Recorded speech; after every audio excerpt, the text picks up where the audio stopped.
Kuldeep Yadav was on a different league all together यार। 10.5 degree turn day 1 की wicket पे, and that was not a dust ball. वो कोई Turner नहीं था उस पे। इंडिया जब बैटिंग कर रही थी तो बॉल हिल भी नहीं रही थी, कुछ नहीं हो रहा था। रविचंद्रन अश्विन जी के लिए इससे बढ़िया 100th टेस्ट क्या हो सकता है, और इससे बुरा 100th टेस्ट जोनी बेयरस्टो के लिए क्या हो सकता है। He just came in to have fun. मतलब 27-28 बॉल में तुम 30-35 रन से टेस्ट मैच नहीं जीत सकते। तो अश्विन को 3 छक्के जड़ दिए एंड में, तो तुम 40 रन भी नहीं बना पा रहे हो। मतलब पूरे सीरीज में तुम्हारा एवरेज 25 का आई थिंक था, शायद उससे भी कम रहा है। You can't win test matches with that. Man of the series Yashasvi Jaiswal.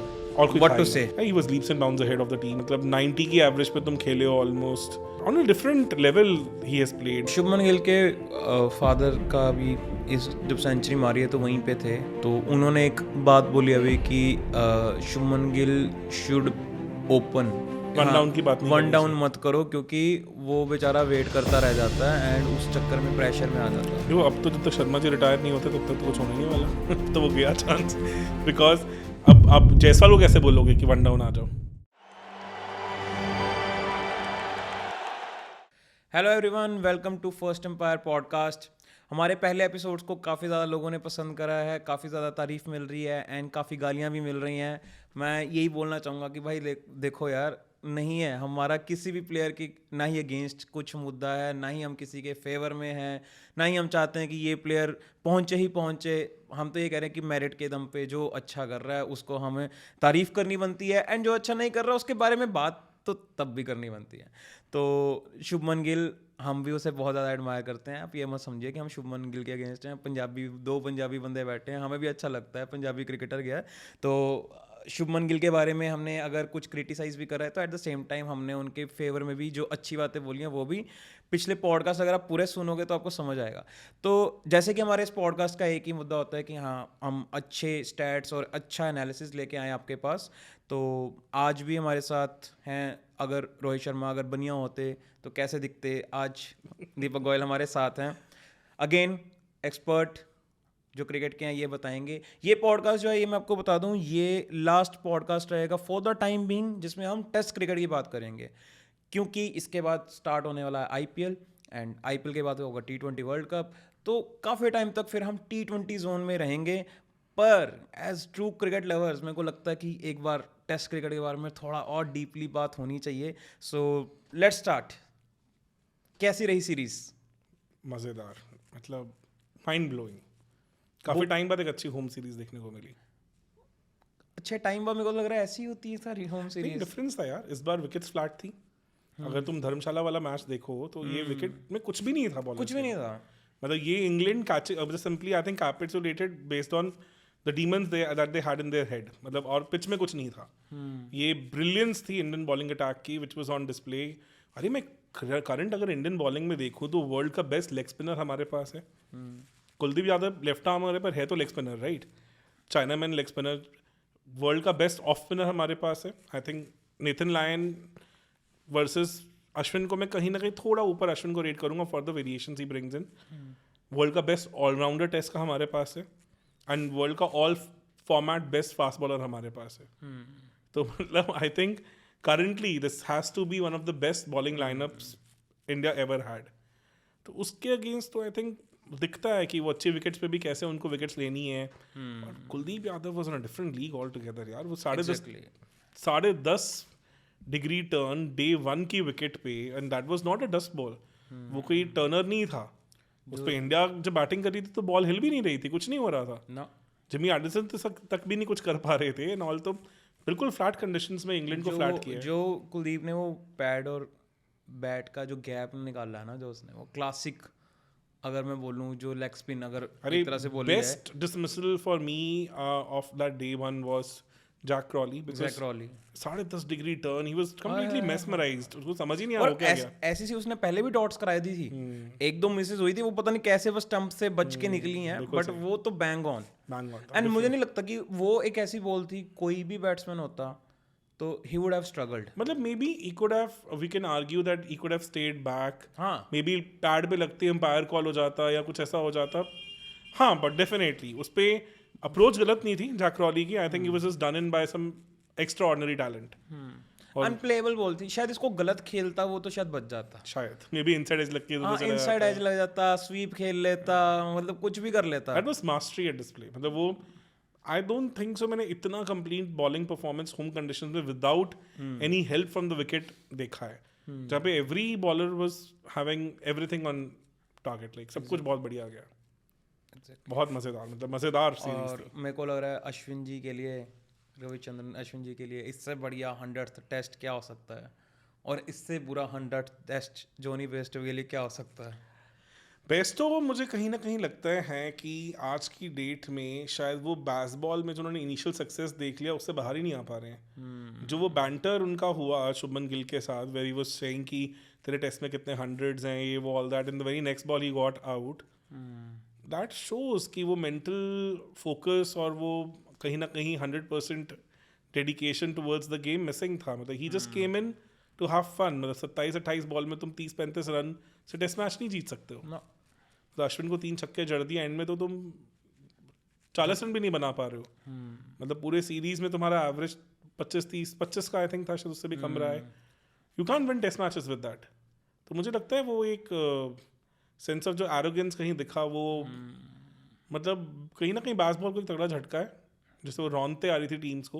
मैं अभी भी कहूँगा कि एशेस में जितनी बुरी तरह वो उन्होंने आप प्रोजेक्ट किया कि उन्होंने बिल्कुल ऑस्ट्रेलिया को नेस्ता नाबूद कर दिया, वैसा था नहीं। 2-2 होम सीरीज में मतलब करना तो हार के बराबर ही है। और इंग्लैंड ने तो ऐसा दिखाया जैसे उन्होंने कि वर्ल्ड हंगर प्रॉब्लम सॉल्व कर दी हो। हाँ। कहीं मेरे को तो लगता है they wanted to play with the minds. ये जो बेसबॉल टेक्निक है, अगर वैसे देखा जाए तो हमारे सहवाग भाई भी तो कर ही रहे थे ये। अरे वो डिफरेंट था यार, वो तो और वो तो ऐसे एरा में कर रहे थे जहाँ पे बॉलिंग जो थी वो थी ज्यादा लीथल थी, जो रूल्स थे वो ज्यादा तब बॉलर फ्रेंडली थे। मैच तो आई वुड से कि आज की डेट में विकेट ज़्यादा चैलेंजिंग नहीं है। अब कहीं ना कहीं एज अ बैट्समैन फ्रेंडली उतनी विकेट्स नहीं आती। हाँ खैर ये भी बात सही, ताकि कंपटीशन बराबर है। बड़ा बिल्कुल सही, क्योंकि अब आप 300 रन की पार्टनरशिप, ट्रिपल 100 ये सब नहीं देख रहे हैं। पर तब भी आप ये देखो ना कि स्ट्राइक रेट तो तब भी सहवाग का बाकी हाँ, प्लेयर्स के मुकाबले तो बहुत ज्यादा था। मे be he was an outlier यार, वो तो कोई डाउट ही नहीं है। बहुत प्लेयर रहे हैं इंडिया के पास, जैसे आई थिंक रोहित शर्मा ने प्रेस कॉन्फ्रेंस में बोला कि शायद ऋषभ पंत को भूल गए हैं। हाँ। अभी इंग्लैंड में जो 2022 में 5th टेस्ट हुआ था, जो बाद में कंप्लीट हुआ, he scored like what 140 something for like 146 मारे थे उन्होंने 110 बॉलों में, 111 बॉलों में, 110 बॉलों में, मतलब ऑलमोस्ट 150 मार देना। अगर हो जाता तो वो शायद फास्टेस्ट 150 होता टेस्ट में, और वो भी तब जब इंडिया 90 पे 5 था। हाँ। तो ऑब्वियसली इंडिया में भी रहे हैं ऐसे players, Gilchrist for that matter. मेरे को लग रहा है कि बेसबॉल टर्म ही सिर्फ और सिर्फ to play with the minds था कि भाई देखो ये करा क्या। अगर आप ऐसे टर्म रख देते हो बेसबॉल, है ना, मैकलम का ऑलरेडी नाम बेसिकली उसमें इंक्लूड कर दिया और एक टर्म बना दी इन्होंने।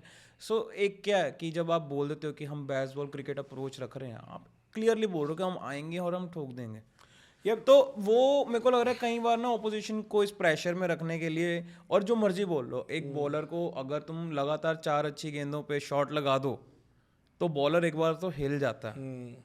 और जब खास करके उसको ये पता है कि ये ऐसे ही खेलने वाले हैं, बिल्कुल सही। तो अब बुमराह ने सीरीज से पहले कहा था कि अगर ऐसा खेलने वाले हैं तो मेरी बहुत सारी विकेट्स आने वाली है सीरीज में, उन्होंने करके भी दिखाया। एग्जैक्टली। तो आई थिंक एक डिफरेंस है, you can't do it in front of quality like Bumrah, Ashwin, they are too I think experience to know how to tackle with this. Maybe India थोड़ा बहुत रैटल हुआ एक इनिंग्स में, जो Chennai test match के second inning, Hyderabad test match के second inning में थोड़ा बहुत लगा कि एक बार इंडिया को नहीं समझ आ रहा था कि क्या करना क्या नहीं करना, पर उसके बाद से मोर और लेस पैचेस में उनकी गेम दिखी।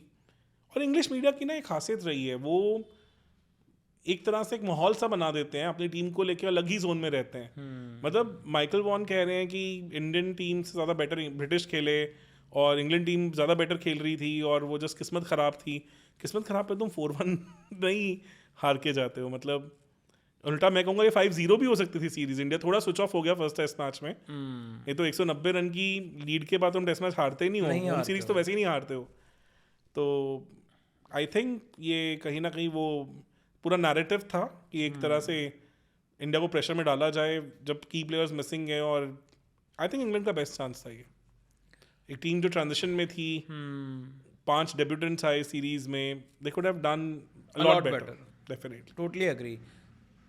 Man of the series Yashasvi Jaiswal, और व्हाट टू से। और he was leaps and bounds ahead of the team, मतलब हर किसी से, मतलब 90 की एवरेज पे तुम खेले हो ऑलमोस्ट, ठीक है ना, और कोई मतलब नॉट आउट के सहारे नहीं मिले, जस्ट एक सिंगल नॉट आउट है, तो उसमें भी could have easily score 300 also अगर इंडिया उनको बैटिंग को और आगे टाइम दे देती। तो on a different level he has played, मतलब 26 सिक्सेस भी हैं, और वहाँ पे एक सेशन जहाँ पे लग रहा था कि अच्छी बॉलिंग हो रही है और डिफेंस करके निकालना, तो उन्होंने वो भी किया है। तो he I think brought every type of game in this series. Complete batsman लगे, मतलब थोड़ा बहुत मुझे लगा कि कहीं ना कहीं एक दो बार एंडरसन इम्पेशेंट भी हुआ, थोड़ा बहुत एक दो बार जैसे एंडरसन ने हल्का सा तंग भी किया है, बट कोई बहुत मेजर नहीं, nothing much to worry about. तंग तो फिर कोहली को कर रखा हुआ है, तो फिर वो लेजेंड है, फिर लेजेंड है अभी, उससे बदला भी पूरा लिया 3 छक्के मार के।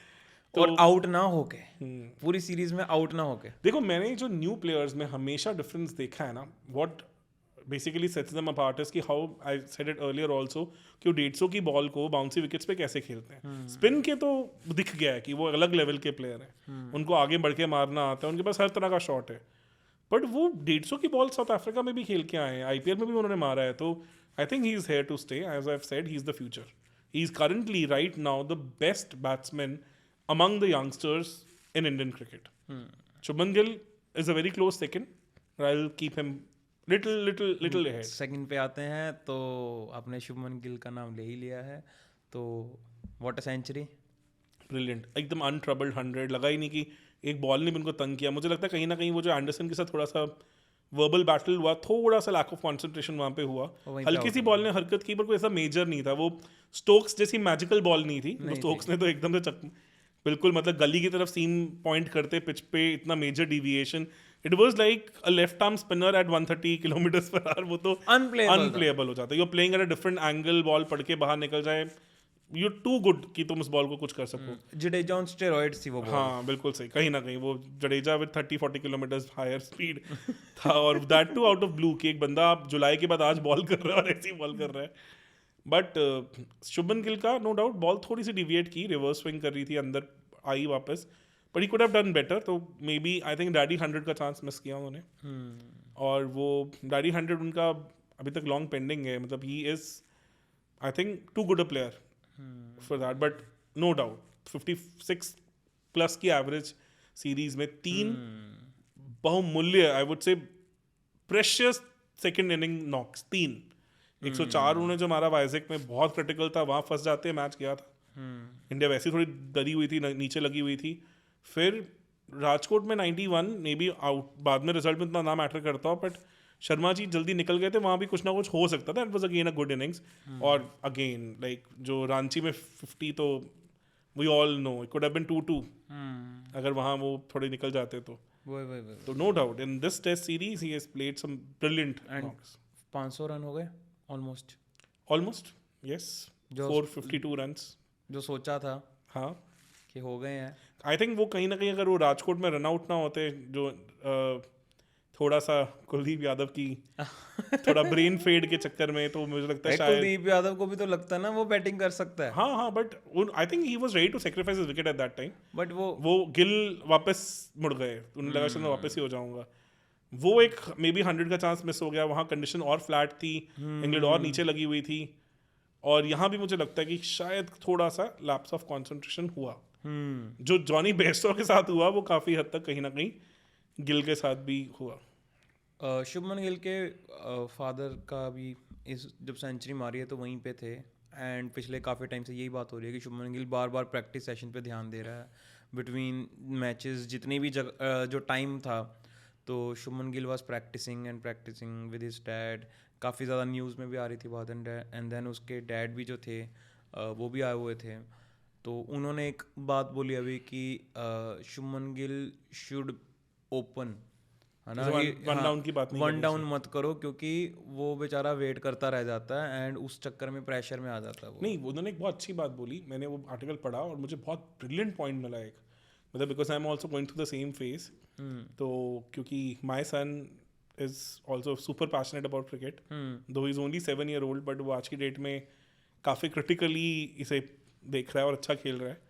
तो I started at the age of 10, उसके बाद स्टेट लेवल खेलने के बाद तो मुझे स्टडी के चक्कर में छोड़ना पड़ा, तो I could relate to him, तो वो एक बड़ा अच्छा पॉइंट उन्होंने बोला ये कि जहाँ न्यू बॉल के साथ बॉल नहीं होती है तो बॉलर के लिए मदद होती है, तो बैट्समैन को एक एडवांटेज भी होता है कि बॉलर कहीं ना कहीं टाइम भी ले रहा होता है ये समझने के लिए कि किस लेंथ पे बॉल करूं।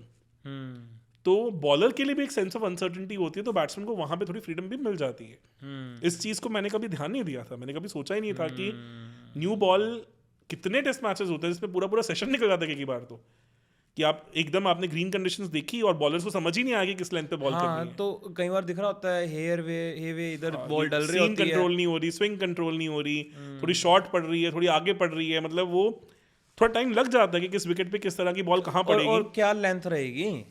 तो जब तक आप as a one down batsman मान लो 10-12 ओवर के बाद आ रहे हो या आप 7-8 ओवर के बाद आ रहे हो, तो काफ़ी हद तक बॉलर भी उस पिच को समझ चुका होता है और काफ़ी हद तक अपने ग्रूम में आ चुका होता है। तो मुझे लग रहा है ये बहुत अच्छा पॉइंट, ये क्लियरली शो करता है कि he has deep understanding of the game.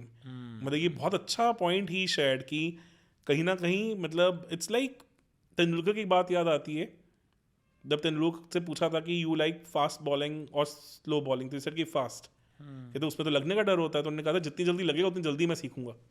तो वहाँ जो एक थॉट प्रोसेस का डिफरेंस था, that's why he became the legend.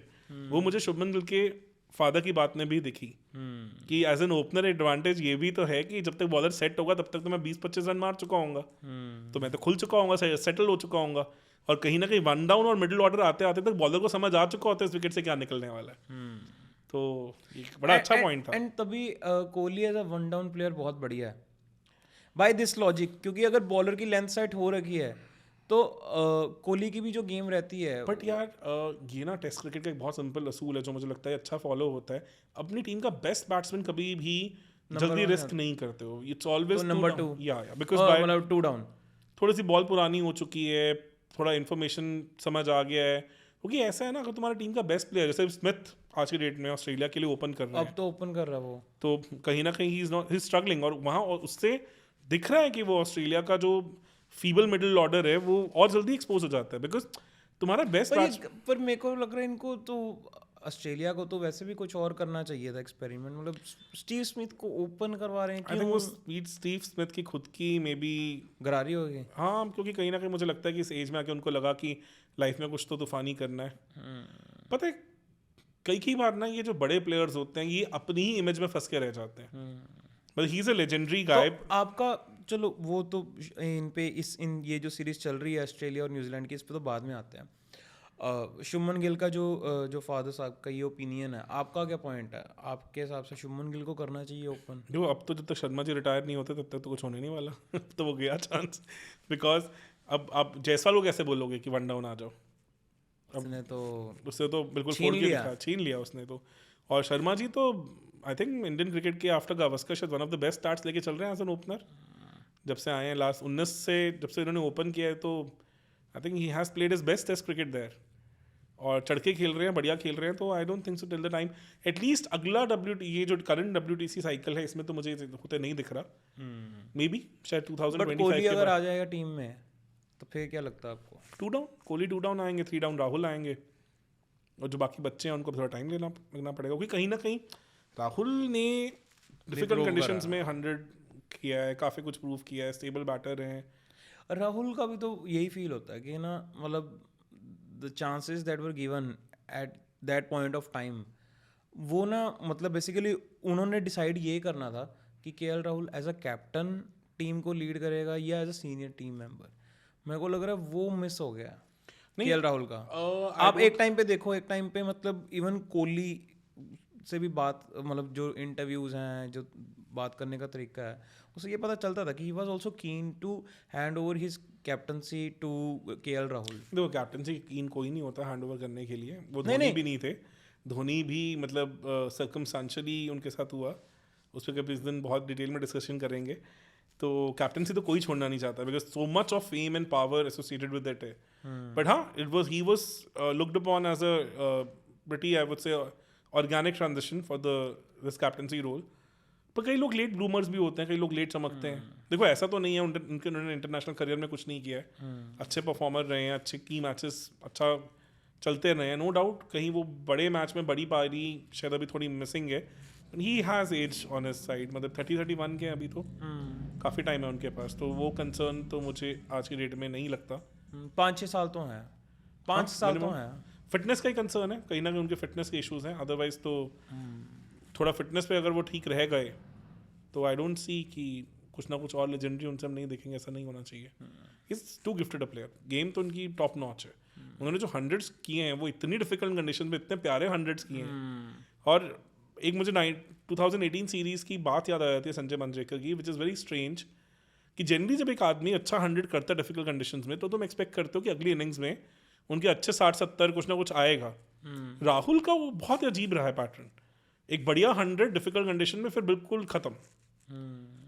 Otherwise he is not able to continue his form. वो पैचेस में आती है. पैचेस में आती है वो, कहीं ना कहीं मुझे लगता है ये पर यही सेम केस अगर वैसे देखा जाए अजिंक्य रहाणे के साथ भी तो रहा ही है. या exactly, very good point. Ajinkya Rahane का भी ना एक एरा था 2014-15 जब वो इंडिया के एक तरह से नंबर 1 टेस्ट बैट्समैन भी बन गए थे. कोहली से थोड़ा आगे ट्रेंड चल रहे थे. तो बट हाँ, उन्होंने पीक मारी है. पीक करा है उन्होंने. राहुल का वो वाला फेज रहता है. पुजारा ने पीक करा है, बट राहुल का वो फेज अभी आया नहीं है जहाँ पे यू कैन हाँ, जहाँ हम कहें कि उन्होंने एक कंसिस्टेंट सेना कंट्री तो मतलब लेग के अंदर कंसिस्टेंटली परफॉर्म किया है. मे बी अभी ऑस्ट्रेलिया टूर आ रहा है, शायद कुछ करें वहाँ पे. प्लेयर तो नो डाउट बहुत ब्रिलियंट है वो उनकी. तो फिर आपको क्या लगता है इसके बाद टीम में फिर जो जगह बची, तो सरफराज की जगह तो गई. देखो, he'll be in the mix because there are people 15 में तो रहेगा. हाँ, मतलब सरफराज भी, पडिक्कल look pretty composed, काफी अच्छे प्लेयर लगे. पडिक्कल को तो पता ही था ना, ही is a good and plus he is a lefty, तो एनी डे. पर टेस्ट मैच क्रिकेट में ट्रांजिशन बहुत बड़ा होता है. हमने पटीदार के साथ भी देखा. रजत पटीदार का भी एक अच्छा परफॉर्मेंस सब पीछे रहा है, बट वो नहीं ट्रांसफॉर्मेशन हो पाया. He was very unlucky also, पर मुझे थोड़े अंडरकुक्ड भी लगे कहीं ना कहीं. बट मेरे को लग रहा है पटीदार का तो हो गया काम. अब तो आई don't think he would be given any. Cricket is a very strange game, but yes, for now he is pretty back in the pecking order. Because अब बहुत लोग हैं पाइपलाइन में जिनके साथ थोड़ा मुश्किल तो होगा. Because इंडिया का स्कोर बहुत स्टेबल है. Top 3, top 4 in fact pretty much stable है. ऋषभ पंत वापस आते हैं तो I think he will again be a first choice keeper. हाँ, तो ध्रुव जुरेल भी ध्रुव जुरेल भी अब closest, I think second best रहेंगे. अब मेरे को लग रहा है इस सीरीज से कुछ चीजें कंफर्म हो गई हैं. जैसे केएस भरत का मेरे को लग रहा है अब चांस नहीं है. पर तो ईशान किशन का भी चांस बहुत मुश्किल है. ईशान किशन का भी नहीं लग रहा. टेस्ट में तो नहीं लग रहा. मुझे लग रहा है फर्स्ट चॉइस अगर पंत है तो सेकंड चॉइस ध्रुव जुरेल ही रहने वाले हैं. और वो दिख भी रहा है क्योंकि दिख गया वो. And the reliability he has shown in the batting, मतलब जो काम एंड कंपोज रहा है.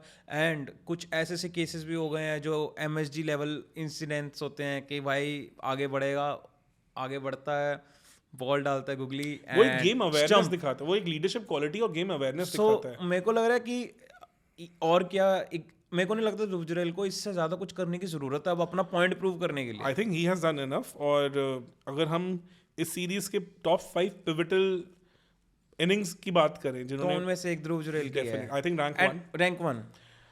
ये ऑली पॉप की 196 और इनका 90, और वो जो सेकंड इनिंग का गेम था रांची में, प्रिटी मच देयर. 1-2 के बीच में मैं थोड़ा कंफ्यूज हूँ. शायद because the impact that Dhruv Jurel innings had, otherwise it could have been easily 2-2. Ranchi में तो चांस ही नहीं था. 2-2 तो डेफिनेटली हो रहा था. बट ऑली पॉप अगेन, उनकी वो इनिंग्स थी जिसके कारण वो 2-2 हो पा रहा था. अदरवाइज कहीं वो हैदराबाद में नीचे लग जाता है इंग्लैंड, तो ये सीरीज इजीली वन साइडेड हो जाता.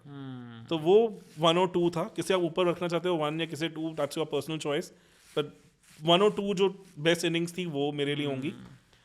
थर्ड जो बेस्ट इनिंग्स मुझे लगी इस सीरीज में, जो इम्पैक्ट वाइज कहीं ना कहीं मैटर करती है, वो मुझे शुभमन गिल का 100 लगा विशाखापट्टनम में. बिकॉज कहीं वो जल्दी निकल जाते हैं. जैसे वो एक उसमें टॉम हार्टली के साथ एक अपील भी हुआ था जब एम्पायर ने आउट दिया और शुभमन को भी नहीं पता था कि इनसाइड एज लगा. उन्होंने बिल्कुल लास्ट मोमेंट पे रिव्यू कर लिया था उसे, और कहीं वो चले जाते वहाँ पे तो वो मैच वहाँ से कुछ भी हो सकता था.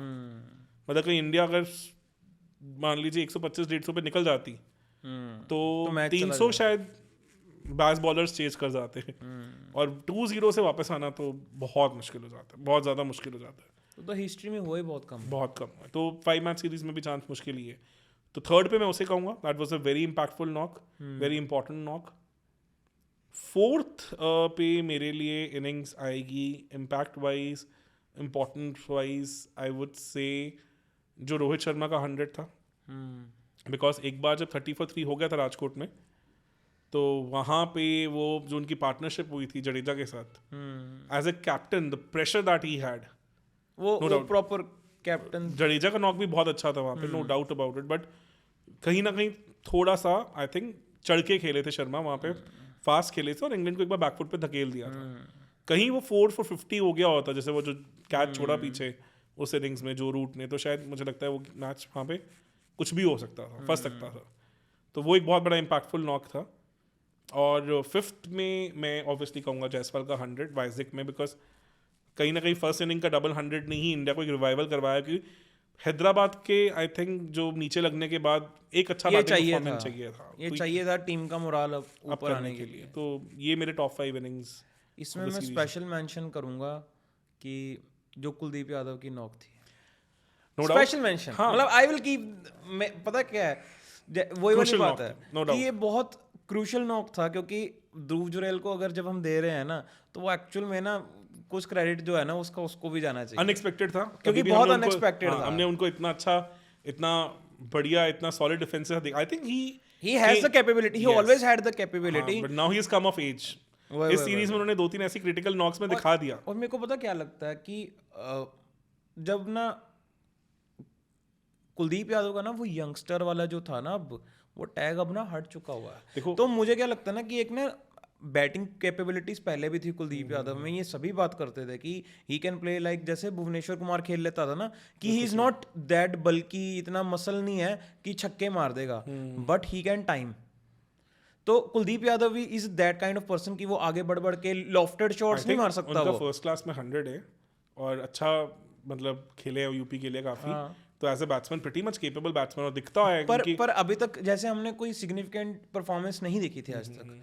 कुलदीप यादव को भी सॉर्ट ऑफ, क्योंकि चहल के साथ बॉलिंग कराते थे, सॉर्ट ऑफ चहल जैसा ही बैट्समैन समझ रखा था. No doubt. पर अब इसने रिस्पॉन्सिबिलिटी जो है ना, ये फर्स्ट टाइम है देखने में लगा कि he is pricing his wicket. मैंने फर्स्ट टाइम इनको एज अ बैटिंग जो थोड़ा देखा था, वो आई थिंक धर्मशाला में ही मैच था. That's why he says it's his favourite ground. 2017 में वनडे मैच था जिसमें इंडिया की 7 विकेट्स बहुत कम पे निकल गई थी. I think Dhoni played a very important knock in that. Though India lost that match. One day था श्रीलंका के अगेंस्ट. श्रीलंका के वो जो मीडियम पेसर्स है उनकी बॉल निप होनी शुरू होती है, तो वो भी काफ़ी खतरनाक हो जाते हैं. वहाँ पे Kuldeep played a very important knock. वो छोटी सी नॉक थी, पार्टनरशिप की थी उन्होंने कहीं ना कहीं, और वो इंडिया को 100 पार करवाया था. तो वहाँ दिख गया था कि कुछ तो इस आदमी में है. मतलब he is not a out and out tailender, पर नो डाउट वो इवॉल्व होने में काफ़ी साल लग गए. और इस सीरीज में he has come of age. जैसे अश्विन ने तो बहुत जल्दी क्लियर कर दिया था कि he is a batsman. Ashwin under जो जूनियर क्रिकेट में ओपनर खेल चुके हैं. He is no. तो वो तो अरे Ashwin I think he is a very less celebrated cricketer, but he is one of the most gifted cricketers we have in terms of the guile he has. जिस तरह से वो बैट्समैन को आउटफॉक्स करते हैं, जो मतलब फिजिकल लिमिटेशंस होने के बावजूद भी उन्होंने जो लॉन्जिविटी दिखाई है. 100 टेस्ट मैच, कितने लोग खेले आज तक 100 टेस्ट मैच इंडिया के लिए? गिने जो नहीं है 14 लोग. ठीक है ना. करंट एरा में से आई थिंक कोहली, पुजारा, ईशांत शर्मा, वो भी अब रिटायर हो चुके हैं ऑलमोस्ट.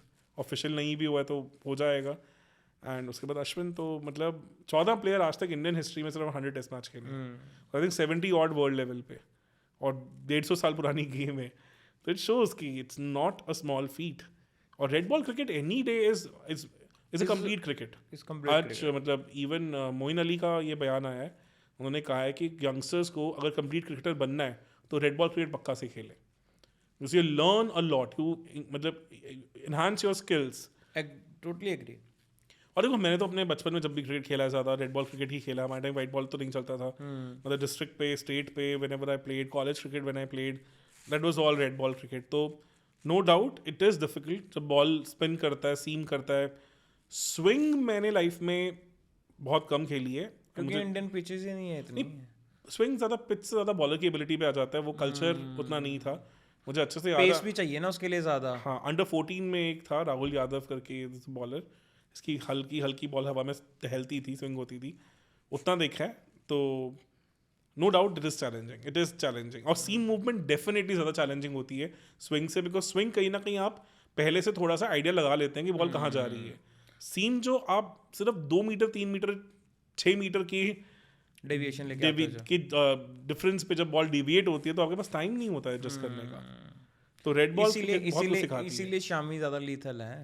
No doubt. शामी पहले से कोई हिंट नहीं देते. इवन बुमराह भी सेम ही है. बुमराह चाहे तो स्विंग करा सकते हैं. बुमराह के पास दोनों कैपेबिलिटीज हैं. ही कैन स्विंग, उनके पास हर कैपेबिलिटी, उसके पास हर कैपेबिलिटी वो कुछ भी कर सकते हैं. तो उनकी यॉर्कर देखिए. Let's talk about top performances. Bowling performances कर ही चुके हैं. बॉलिंग में number 1 has to be Bumrah का 6 wicket haul. No doubt about it. जो रिवर्स स्विंग वाला प्रदर्शन करा उन्होंने, अनबीटेबल था. नंबर 2 मैं कहूंगा हार्टली का 7 wicket haul. Again you can say कि आप हार्टली को नंबर 1 भी रख सकते थे. मैंने थोड़ा बुमराह को इसलिए प्रेफरेंस दिया because Bumrah did it when there was nothing in the wicket. Hartley को लास्ट में विकेट फंस रही थी और इंडिया थोड़ा नेगेटिव पे ज्यादा हो गया. तो ये 2 टॉप परफॉर्मेंसेस थे, no doubt about it. Third performance मेरे लिए आएगा जो कुलदीप यादव ने किया रांची में, जो 4 विकेट हॉल उन्होंने, जब माइकल वॉन आल्सो सेड कि he is a left arm Shane Warne, वो था no doubt about it. Fourth performance मेरे हिसाब से जो एक गेम चेंजिंग परफॉर्मेंस था और शायद उतना टॉक्ड अबाउट नहीं था, वो कहीं ना कहीं बशीर का था, जिन्होंने रांची में एक बार इंडिया को फंसा दिया था. तो वो एक tall lanky 19-year-old kid coming on his first international tour, और वो ऐसे दिग्गज इंडियन बैट्समैन को उसने अच्छा खासा ट्रबल कर दिया था. और फिफ्थ अगेन कुलदीप यादव का फर्स्ट डे का जो था 5th टेस्ट मैच में कुलदीप यादव का. इवन आई वुड से राजकोट में भी थर्ड मॉर्निंग पे जब पता चला था कि अश्विन नहीं अवेलेबल होंगे, वो स्पेल बहुत क्रिटिकल था. मे बी उनको विकेट्स उतनी नहीं मिली उस पर, पर वो इम्पैक्टफुल बहुत था. आपको क्या लग रहा था, मतलब यही बात चल रही थी कि मैन ऑफ द सीरीज जो है वो कुलदीप यादव को भी मिल सकता था. देखो कितनी बार हुआ है कि एक सीरीज में 700 रन स्कोर किए किसी इंडियन बैट्समैन ने. बहुत रेयर है. दूसरा केस है ये. दूसरा क्योंकि दोनों बार पहले गावस्कर साहब ने किया है, वो अलग गहरा था. 45 ईयर्स के बाद हुआ है, तो it's a very rare feat यार. 700 रन बहुत बड़ा. अगर 550-600 रन तक होता तो शायद कुलदीप यादव को मिल जाता. बिल्कुल 700 एक आउटलायर हो जाता है. मतलब पर बात ये है कि चलो अल्टीमेटली हमें ये तो दिखा कि Kuldeep Yadav is now the key player for us. देखो अश्विन को 26 विकेट मिले इस सीरीज में, but no doubt by leaps and bounds ahead जो बेस्ट इम्पैक्टफुल स्पिन बॉलर थे इस सीरीज के, वो यार कुलदीप यादव थे. उनकी बॉल अब 7 साल के इंटरनेशनल करियर के बाद भी अगर बॉलर्स आपकी बॉल पिक नहीं, मतलब बैट्समैन अगर आपकी बॉल नहीं पिक कर पा रहा है कि कौन सी बॉल अंदर आएगी कौन सी बॉल बाहर जाएगी, तो हैट्स ऑफ टू हिम. और अब तो और चीज़ें भी आ गई हैं, उनकी ड्रिफ्ट मिलने लग गई है. इवन जो ऑलीपॉप स्टंप आउट हुए, दैट्स अ ब्यूटीफुल बॉल. वो मतलब आप सोचिए कि डिप मिल रहा है उनको इतने अच्छे से कि ऑलीपॉप आगे जा रहे हैं और डिप पड़ के बॉल आगे पड़ के बाहर निकल गई और स्टंप हो रहे हैं वो. तो उनको सब कुछ ही आज की डेट में उनसे हो रहा है. That was a treat to watch. जो वो स्टंप था ना, मतलब मैं कह रहा हूँ कि ध्रुव जुरेल की ब्रिलियंस थी कि उसने प्रिडिक्ट कर लिया था कि ये बढ़ेगा आगे, बट वो जो एग्जीक्यूशन था एक्सीलेंट, वो फ्लॉलेस एग्जीक्यूशन. मतलब ये ऐसे नहीं था कि ऐसे रैंडम गेंद फेंक दी कि जैसे जडेजा करता है कई बार कि मतलब पटक दी गेंद, पहले पटक दी है ना, शॉर्ट गेंद डाल दी और बैट रीच से बाहर निकल गई, या तेज डाल दी, वाइड डाल दी, लेग साइड पे वाइड डाल दी. वो नहीं करा प्रॉपर, जैसे कहते हैं ना कि भाई कि एक मैं इंसिडेंट बताता हूँ. ये सेकंड ऐसा इंसिडेंट है जब Kuldeep Yadav has completely bamboozled me. First was when he took his first hat-trick. Hat-trick पे उस टाइम पे Pat Cummins was against him, and Pat Cummins को उन्होंने सिमिलर बॉल किया था गुगली. वो मिडिल लेग पे पड़ के आई थिंक स्पिन होता वो बाहर, उनका एज लेके कीपर पे कैच हुआ था. तो एक हैट्रिक बॉल पे उतनी नीटनेस और उतनी आई थिंक बिल्कुल पिन पॉइंट एक्यूरेसी के साथ, और गुगली उन्होंने और वो एक्यूरेटली एग्जीक्यूट करना वनडे में, मैं ऐसा, और I am clearly remembering that कि उस टाइम जो कमेंटेटर थे शायद संजय मांजरेकर थे, उन्होंने भी कहा था कि उन्होंने उससे अच्छी हैट्रिक बॉल शायद लाइफ में नहीं देखी है. And second was this, as you mention, I think I am really thankful कि तुम उस चीज़ को दोबारा लेके आए हो. ऑलीपॉप का डिसमिसल वैसा ही था. अगर ये ध्रुव जुरेल वाला एंगल मैंने ना पढ़ा होता तो मेरे को शायद रात को नींद नहीं आनी थी. बिकॉज मैं यही सोचता रहा उसे देखने के बाद कि वो बैट्समैन के हल्के से ट्रिगर मूवमेंट से इन्होंने इतनी प्रिसाइजली कैसे समझ लिया कि मुझे एक गुगली करनी है जिनके बैट एज को ऐसे चीरती हुई बाहर निकल जाएगी। और ये ऐसी बॉल थी कि अगर मतलब इसको डिफेंड भी किया जाता ना अगर नॉर्मली back तो भी foot पे एज होते तो एज लगने के पूरे चांस नहीं, थे। बैकफुट पे होते तो अच्छा खासा पुल वुल भी मार सकते थे, उन्हें टाइम बहुत मिल जाता क्योंकि पिच को इतनी फास्ट नहीं थी, pitch on the slower side ही थी, तो पढ़ के उनको टाइम बहुत मिल जाता। तो वो ब्रिलियंट एग्जीक्यूशन था। आई थिंक वहां पे टेस्ट मैच कहीं ना कहीं थोड़ा फंसा, बिकॉज वो सेकंड विकेट अगर 100 for 1 कहीं जाता है इंग्लैंड लंच में, तो they would have felt a lot more confident, because जो फर्स्ट मॉर्निंग बॉल मूव हो रही थी उसमें इंग्लैंड क्रिकेटर्स बच कैसे गए मुझे तो समझ नहीं आ रहा था। बुमराह एंड सिराज ने तो लिटरली मजाक बना रखा था, नचा दिया था उनको, but they played really well. नहीं मुझे लगता है थोड़े से शॉर्ट थे इंडियन बॉलर्स वहाँ पे। देखो इंग्लैंड में शामी जब 2014 सीरीज में गए थे तो ही बॉल्ड ब्रिलियंटली। 18 में भी काफी हद तक वैसा हुआ कि वो बीट बहुत कर रहे थे, विकेट्स नहीं ले रहे थे, तो उन्होंने यही कहा था कि similar problem even Curtly Ambrose face in Australia, कि he was beating the bat like anything but he was not getting wickets. उन्होंने अपनी 1 फुट लेंथ आगे कर दी और उन्होंने उसके 7 for 1 वाला जो बड़ा लेजेंडरी उनका स्पेल है कर्टली एम्ब्रोज का, वो भी किया था। और similar thing happened with Shami also in the Shami के केस में हमेशा से ये कहते थे, मतलब इवन कमेंट्री में भी बॉलर्स जितने लोग होते थे कि थोड़ी सी आगे करें, थोड़ी सी आगे ये प्रॉब्लम इंडियन फास्ट बॉलर्स की काफी हद तक रही है। आपको पता है कि श्रीनाथ अपने पूरे फर्स्ट लेग ऑफ सेना कंट्री टूर्स में समझ ही नहीं पाए कि लेंथ क्या करनी चाहिए। उनको पूरा एक पूरा साइकिल ऑफ सेना कंट्री लग गया था समझने के लिए कि वो थोड़ा शॉर्ट लेंथ जा रहे हैं। और Srinath was 150+ bowler. Yes, you don't know this? Srinath Indian history के one of the fastest bowlers रहे हैं। पर बात तो कभी हुई नहीं, कभी नहीं हुई। कब आर्टिकल पढ़ना है एक बहुत अच्छा, उसके ऊपर लिखा गया कि वर्ल्ड कप में 99 के वर्ल्ड कप में after Shoaib Akhtar he was the second fastest bowler. Clock भी हुए थे, उन्होंने मार्कवा को एक बॉल किया था 154 या 155 किलोमीटर का। अच्छा, श्रीनाथ का फास्टेस्ट 157 था। साउथ अफ्रीका 96 टूर में। एंड वो तो कंपैरेटिवली अगर देखा जाए वैसे जैसे हमने उमेश यादव को देखा है, वरुण अरोन को देखा है कि with pace they get heavy, but जब अगर श्रीनाथ तो Srinath proper line and length bowler. Srinath को कभी एक तरह से उतना सपोर्ट नहीं मिला। बट आप सोचो ना, आपने 96 के जयसूर्या की अगर इंटरव्यू सुनी हो कभी, तो उन्होंने आई थिंक स्पोर्ट्स स्टार में ही बोला था कि 2 बॉलर जो मुझे बहुत तंग करते हैं वो श्रीनाथ और वसीम अकरम ही हैं। और काफ़ी हद तक जो अच्छी इनिंग्स आई हैं सनत जयसूर्या के इंडिया के अगेंस्ट, तो अनफॉर्चुनेटली उन सब सी इनिंग्स में श्रीनाथ कहीं ना कहीं इंजर्ड रहे हैं।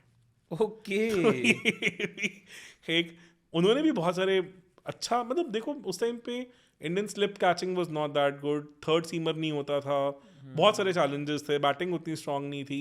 Otherwise he was also brilliant bowler, मतलब। और वही मैं को कह रहा हूँ कि उनको लेंथ थोड़ा पकड़ने में टाइम लगा, तो but he was pretty quick, very very quick. मतलब ये बात इंग्लैंड की बॉलर्स का देखो, बैट्समैन का तो उनका परफॉर्मेंस बुरा रहा ही रहा है। बैट्समैन में अगर उनके कंसिस्टेंट बैट्समैन अगर जिसने अच्छा परफॉर्म करा है वो है जैक क्रॉली, जिसने throughout the tournament no doubt, मतलब he shot the intent, he made sure कि मैं अपनी विकेट को वैल्यू दूं। कुछ केसेस में वो अनलकी रहे कि बहुत क्रूशियल मोमेंट्स पे ही वो उनकी विकेट गिरी। क्रूशियल मोमेंट से ज़्यादा आई थिंक कुलदीप यादव को अगर किसी ने अच्छे से पढ़ा और खेला तो वो सिर्फ जैक क्रॉली थे। इवन जो रूट भी उतना अच्छा नहीं कर पा रहे थे, बट दोनों बार रांची की सेकेंड इनिंग और यहाँ पे फर्स्ट इनिंग्स कुलदीप यादव की आई थिंक ब्रिलियंट बॉल्स पे आउट हुए हैं, जो बॉल मतलब 10-10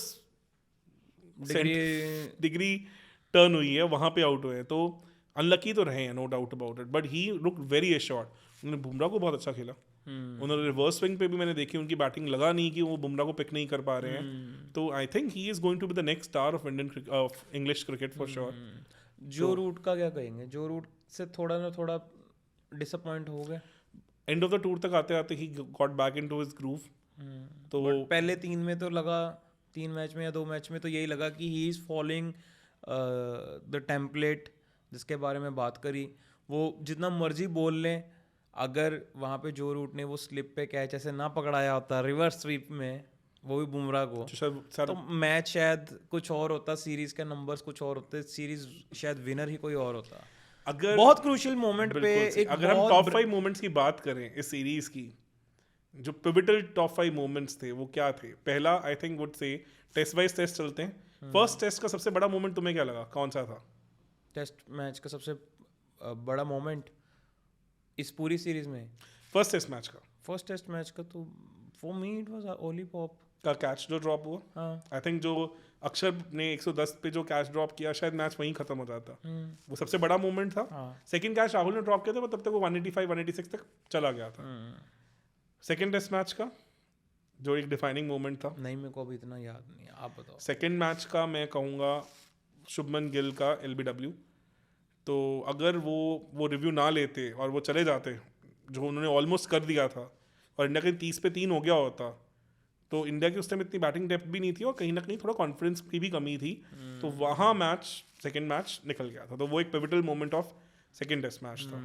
थर्ड का तो you have already mention, Joe Root का रिवर्स स्वीप, वो सीरीज टर्निंग, मैच टर्निंग, जो मर्जी आप कह सकते हो। एग्जैक्टली हाँ, और फोर्थ टेस्ट मैच में कौन सा आप कहोगे मोमेंट ऐसा? यही पार्टनरशिप। अगर एक सिंगल मोमेंट कोई कहा जाए, जो एक एक चीज जिसने कोई मैच को बदला, आप बताओ।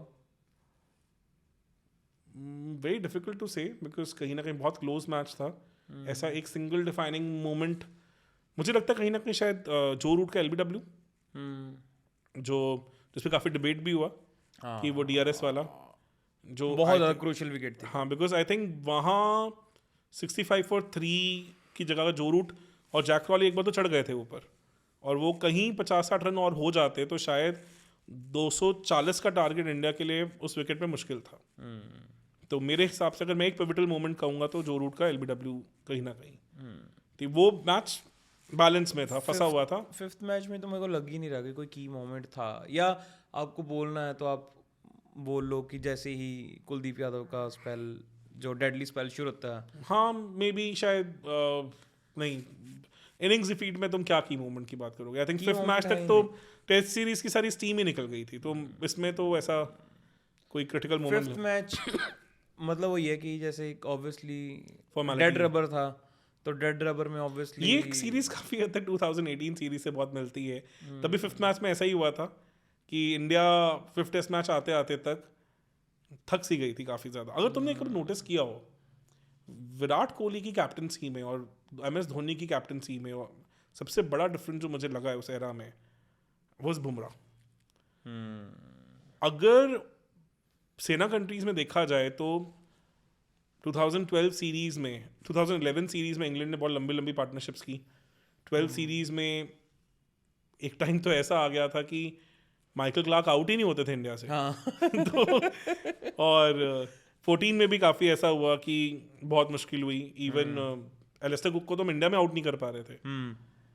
तो सबसे बड़ा डिफरेंस मुझे लगा कि 18 में जो बुमराह आए उसके बाद 8 सीरीज हुई हैं सेना में, और कोई ऐसी लंबी पार्टनरशिप मुझे दिखी नहीं except few exceptions. One was that 2018 series में, जब फिफ्थ टेस्ट मैच तक आते आते इंडिया दम से तोड़ गई थी। तो वहाँ पे ऑलमोस्ट मैं कहूँगा बराबर का मैच था, और इंडिया की थोड़ी स्टीम डाउन हो गई थी, और वहाँ पे एलिस्टर कुक ने अपनी लास्ट इनिंग्स में और जो रूट ने एक बड़ी 100+ पार्टनरशिप स्कोर की थी। तो वो one of the such series थी। मतलब बहुत कम इंस्टेंसेस देखे, मतलब 3 ऐसे इंस्टेंसेस मुझे अच्छे से याद हैं, तीनों अनफॉर्चुनेटली इंग्लैंड के साथ ही आए हैं। 2018 में, फिर 2021 में जो रूट का 100, जहाँ पे होम सीरीज में पहला टेस्ट मैच हम चेन्नई में हारे। फिर थर्ड वाज बर्मिंघम में जो फिफ्थ टेस्ट मैच, जहाँ 378 इंग्लैंड चेज कर गया। तो 100 बुमराह की कैप्टनसी थी तो उस साल, तो उसमें 111 पे 3 के बाद वो मतलब 260 ऑड की पार्टनरशिप बेस्ट, और वो अनएक्सपेक्टेड। ये इन 2-3 परफॉर्मेंस से छोड़ के कभी भी बुमराह की प्रेजेंस में इंडिया ने कभी भी किसी भी टीम के आगे टीम सरेंडर नहीं करा। को होम सीरीज अवे सीरीज में आई थिंक 200 की पार्टनरशिप भी नहीं लगने दी है। तो ये बहुत बड़ा एक डिफरेंस रहा है। तो वो काफ़ी हद तक इस सीरीज में इंग्लैंड भी लास्ट में आके मुझे लगता है थोड़ा खत्म सी हो गई थी, थक गई थी, उनको लग नहीं रहा था कि उनमें उस टीम बची नहीं थी। मेरे को लग रहा है इनको मौके देने चाहिए थे शायद और नए प्लेयर्स को ना, लाइक फिफ्थ मैच तक आते फिफ्थ मैच तक आते आते इनके स्क्वाड की ये हालत थी कि अगर कोई आज प्लेयर इंजर्ड होता तो कॉलिंगवुड और ट्रेस स्कॉटिक को फील्डिंग करने आना पड़ता। Seriously yes. आपने शायद आर्टिकल पढ़ा नहीं, जिस दिन मैच का टॉस हुआ था उसमें यही लिखा था कि if any substitute would be required तो कॉलिंगवुड या ट्रेस्को से करेंगे क्योंकि इनके कोई प्लेयर बचे ही नहीं थे. बाकी सबको तो स्टॉक्स मतलब ऑलरेडी कोई ना कोई इंजरी कारण स्क्वाड से रिलीज कर दिया था. जैक लीच वापस जा चुके हैं, रेहान वापस जा चुके हैं, रॉबिन्सन वापस जा चुके हैं. तो आई थिंक 15 का स्क्वाड होता है, उसमें से 4 प्लेयर तो वापस जा चुके थे. तो ऑलरेडी हालत ये हो रखी तो थी. ये मेरे को आप थोड़ा ये एक्सप्लेन करोगे कि जब स्क्वाड से चले जाते हैं इंडिया वाले तो साथ के साथ ही रिप्लेसमेंट भेज देते हैं, ये क्यों नहीं भेज रहे? मुझे लगता है वही कि कहीं ना कहीं इनको लगा कि टीम सॉर्टेड है, ज़रूरत नहीं है इन्हीं पूल ऑफ प्लेयर से खिलवाना है. और 5th टेस्ट मैच आते आते तक शायद एक लंबी सीरीज थक भी गए थे और मेंटली. पता भी था कि सीरीज डिसाइडर भी नहीं है, डेड रबर है. बिल्कुल सही. तो कहीं ना कहीं इंग्लैंड थोड़ा हो चुका था वहाँ तक. फिर वीज़ा इश्यूज बड़ा कुछ है. मेरे को वही लगता है कि ये ना मतलब जैसे याद है एक जो सीरीज थी हमारी जिसको बोल रहे थे इंडिया इंग्लैंड की, जिसमें क्लियर था कि यार ये तो इंडिया को जीत ही जानी चाहिए क्योंकि इंडिया फुल स्ट्रेंथ जा रही है, इंग्लैंड फुल स्ट्रेंथ नहीं थी. एंड हम पेसर्स भी अच्छे थे सबको. कौन सी सीरीज थी वो? 2018 सीरीज की बात कर रहा 2018 सीरीज है ना, जो हम हार गए थे इवेंचुअली. 4-1 हार के आए थे. 4-1 हार के आए थे कि मतलब अगर, और तब ये बात हो रही थी कि यार अगर ये भी नहीं जीत सकते ना फिर तो भूल ही जाओ कि तुम इंग्लैंड में कोई सीरीज जीतने वाले हो. हाँ, उसमें इंडिया काफी की मोमेंट्स में काफी कुछ वो वही सीरीज खराब थी करके कि आई. जहाँ पे 2-3 भी हो सकता था इंडिया के फेवर में. हाँ बिल्कुल सही. शायद 4-1 भी हो सकता था. 4-1 मतलब 4-1 दोनों तरफ ही हो सकता था. हाँ, तो यही सीरीज में हुआ. उसमें भी इंडिया ने की मोमेंट्स मिस किए. यहाँ पे ये मौका सेम इनके पास था, इंग्लैंड के पास. No doubt about it. Exactly same था. In recent history I think अगर मैं लास्ट 20-25 सालों की बात करूँ तो इंडिया 2004 में मतलब एक 2000 में साउथ अफ्रीका से हारी थी, पर वो मैच फिक्सिंग के कारण इतना क्लाउडेड एरा रहा है कि पता ही नहीं है कि उस एरा का क्या था क्या नहीं था, इसलिए उसको मैं बात ही नहीं करूँगा. अदरवाइज 2004 में ऑस्ट्रेलिया से एक सीरीज हारी और 2012 में इंग्लैंड से सीरीज हारी है. उसके सिवा इंडिया बहुत ज़्यादा वन साइडेड सीरीज खेली है. बहुत कम हुआ है. थोड़ा बहुत साउथ अफ्रीका ने 1-2 बार आके 2008 और 2010 में चैलेंज किया, तो बिल्कुल ज़्यादा फर्क रहा नहीं है. किसी ने ज़्यादा तंग किया नहीं है इंडिया को. This was one team which I think almost had India on the mat. तो no doubt England played well, but batting में मिडिल ऑर्डर में डेप्थ की कमी तो लगी. और ऐसा नहीं था कि प्लेयर एक्सपीरियंस नहीं थे.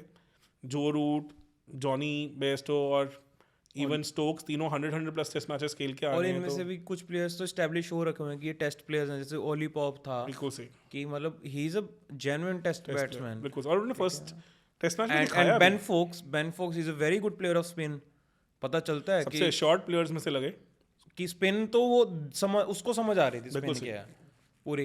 अगर देखा जाए टॉम हार्टली की batting that was also good. हाँ, मुझे लगता है वो एंड में आते आते थोड़ा वो गिव अप सा कर गए. बस स्टार्टिंग में तो इंडियन स्पिनर्स उनको मतलब समझ ही नहीं पा रहे थे. दे वर क्लूलेस. इतने आराम से वो रन कर रहे थे. तो एंड में आके कहीं ना कहीं मतलब बुमराह ने थोड़ा उनको फिगर आउट करा. बुमराह ने उनको 2 या 3 बार आउट किया. आई थिंक 3 बार किया शायद. तो अगर देखा जाए बहुत सारे पॉजिटिव्स और बहुत सारी स्ट्रांग परफॉर्मेंसेस थी.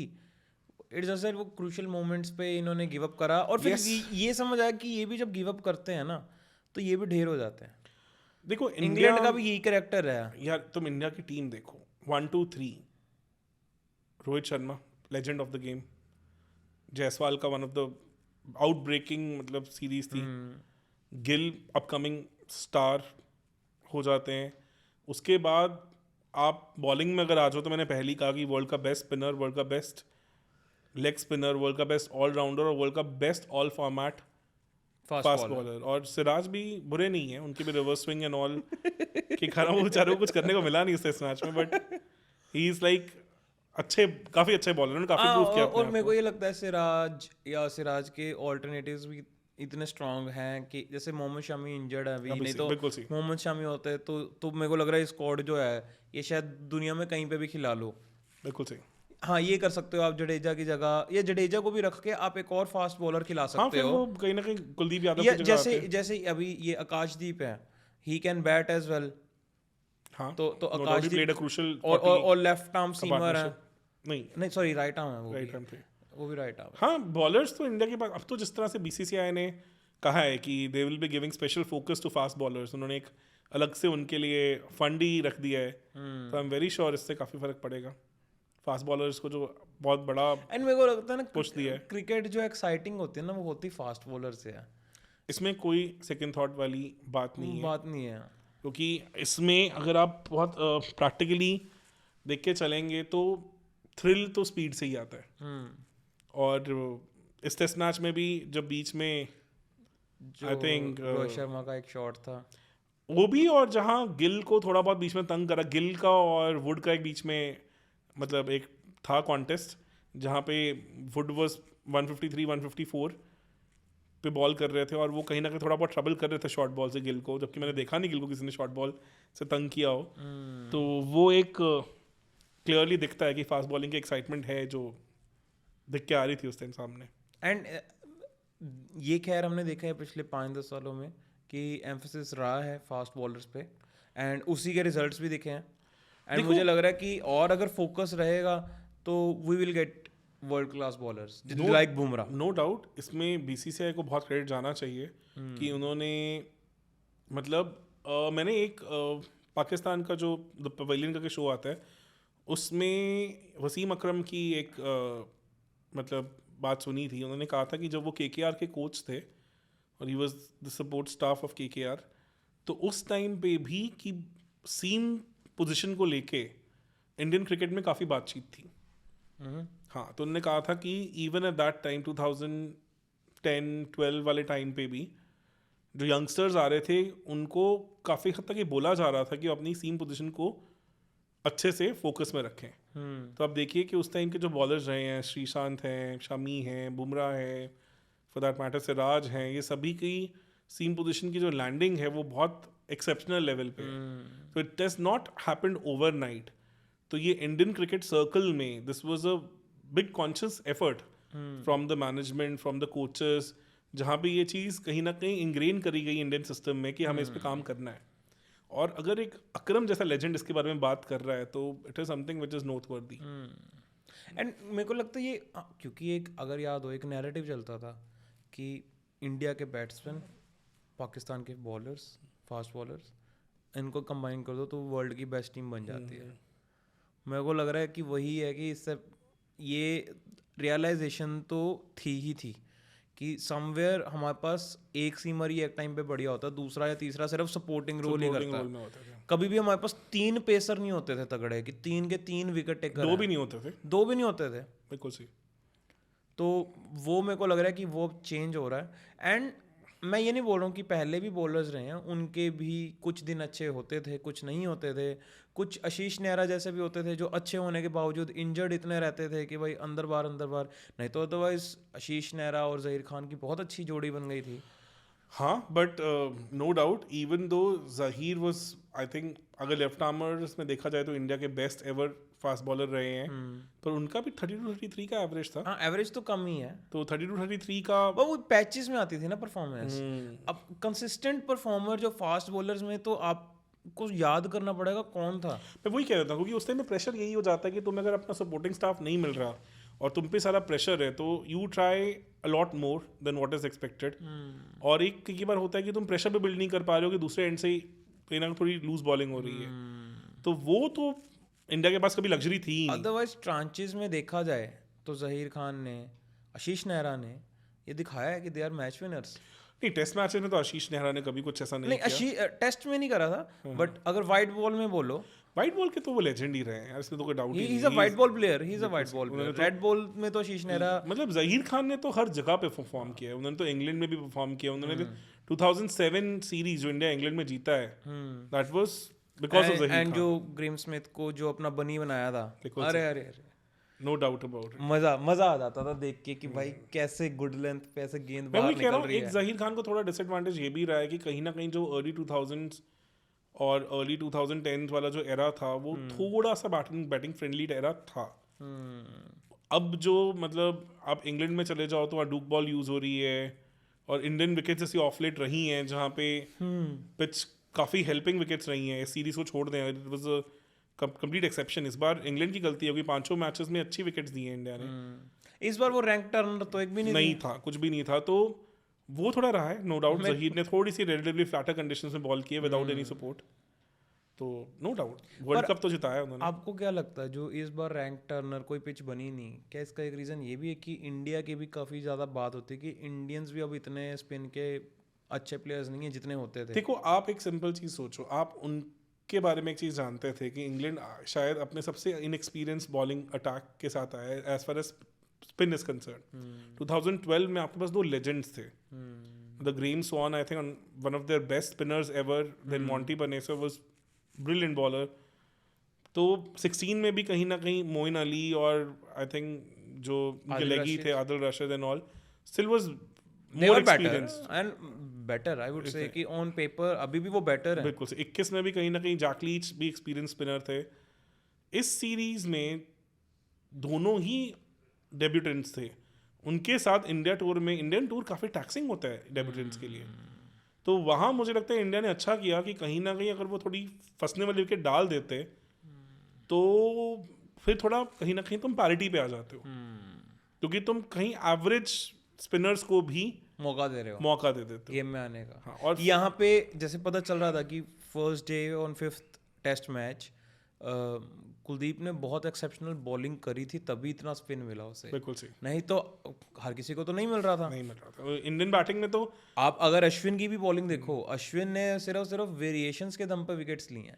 अश्विन ने प्योर जैसे बोलते हैं ना कि स्पिन डेविएशंस बड़े बड़े आ रहे हैं, वो नहीं आए थे, बल्कि डेविएशन जितना होना चाहिए था वो भी नहीं हुआ था, उस वजह से विकेट ज्यादा आए हैं। आई थिंक जैक क्रॉली वाला वो पार्ट था कि उन 2 बॉल पहले उनकी पड़ के एकदम बाहर निकली, जो जुरेल पकड़ भी नहीं पाए थे बेचारे, बहुत ज्यादा टर्न हुआ था और कहीं ना कहीं वो उनके बैक ऑफ द माइंड था।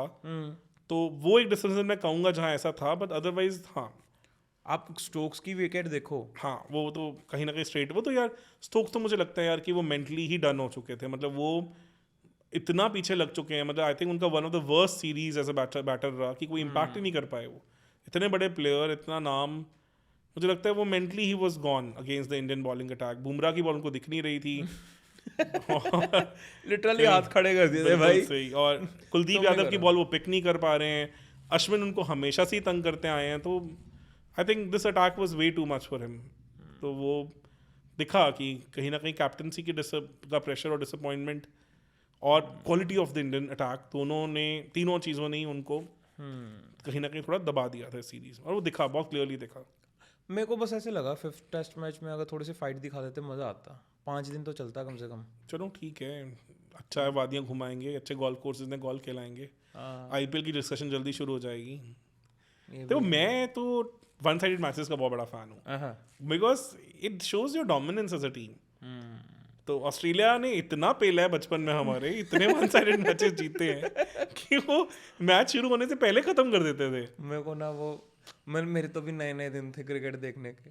वो जो मेरा 2 या 3 वर्ल्ड कप फाइनल का जो एक्सपीरियंस था ना, मतलब ऐसे हो गया था। तब ऐसी बातें चलती होती थी कि इनके स्प्रिंग वाले बैट होते हैं, ये चीटिंग से जीतते हैं, मैचेस में आके तो वो 20 ही बन जाते थे।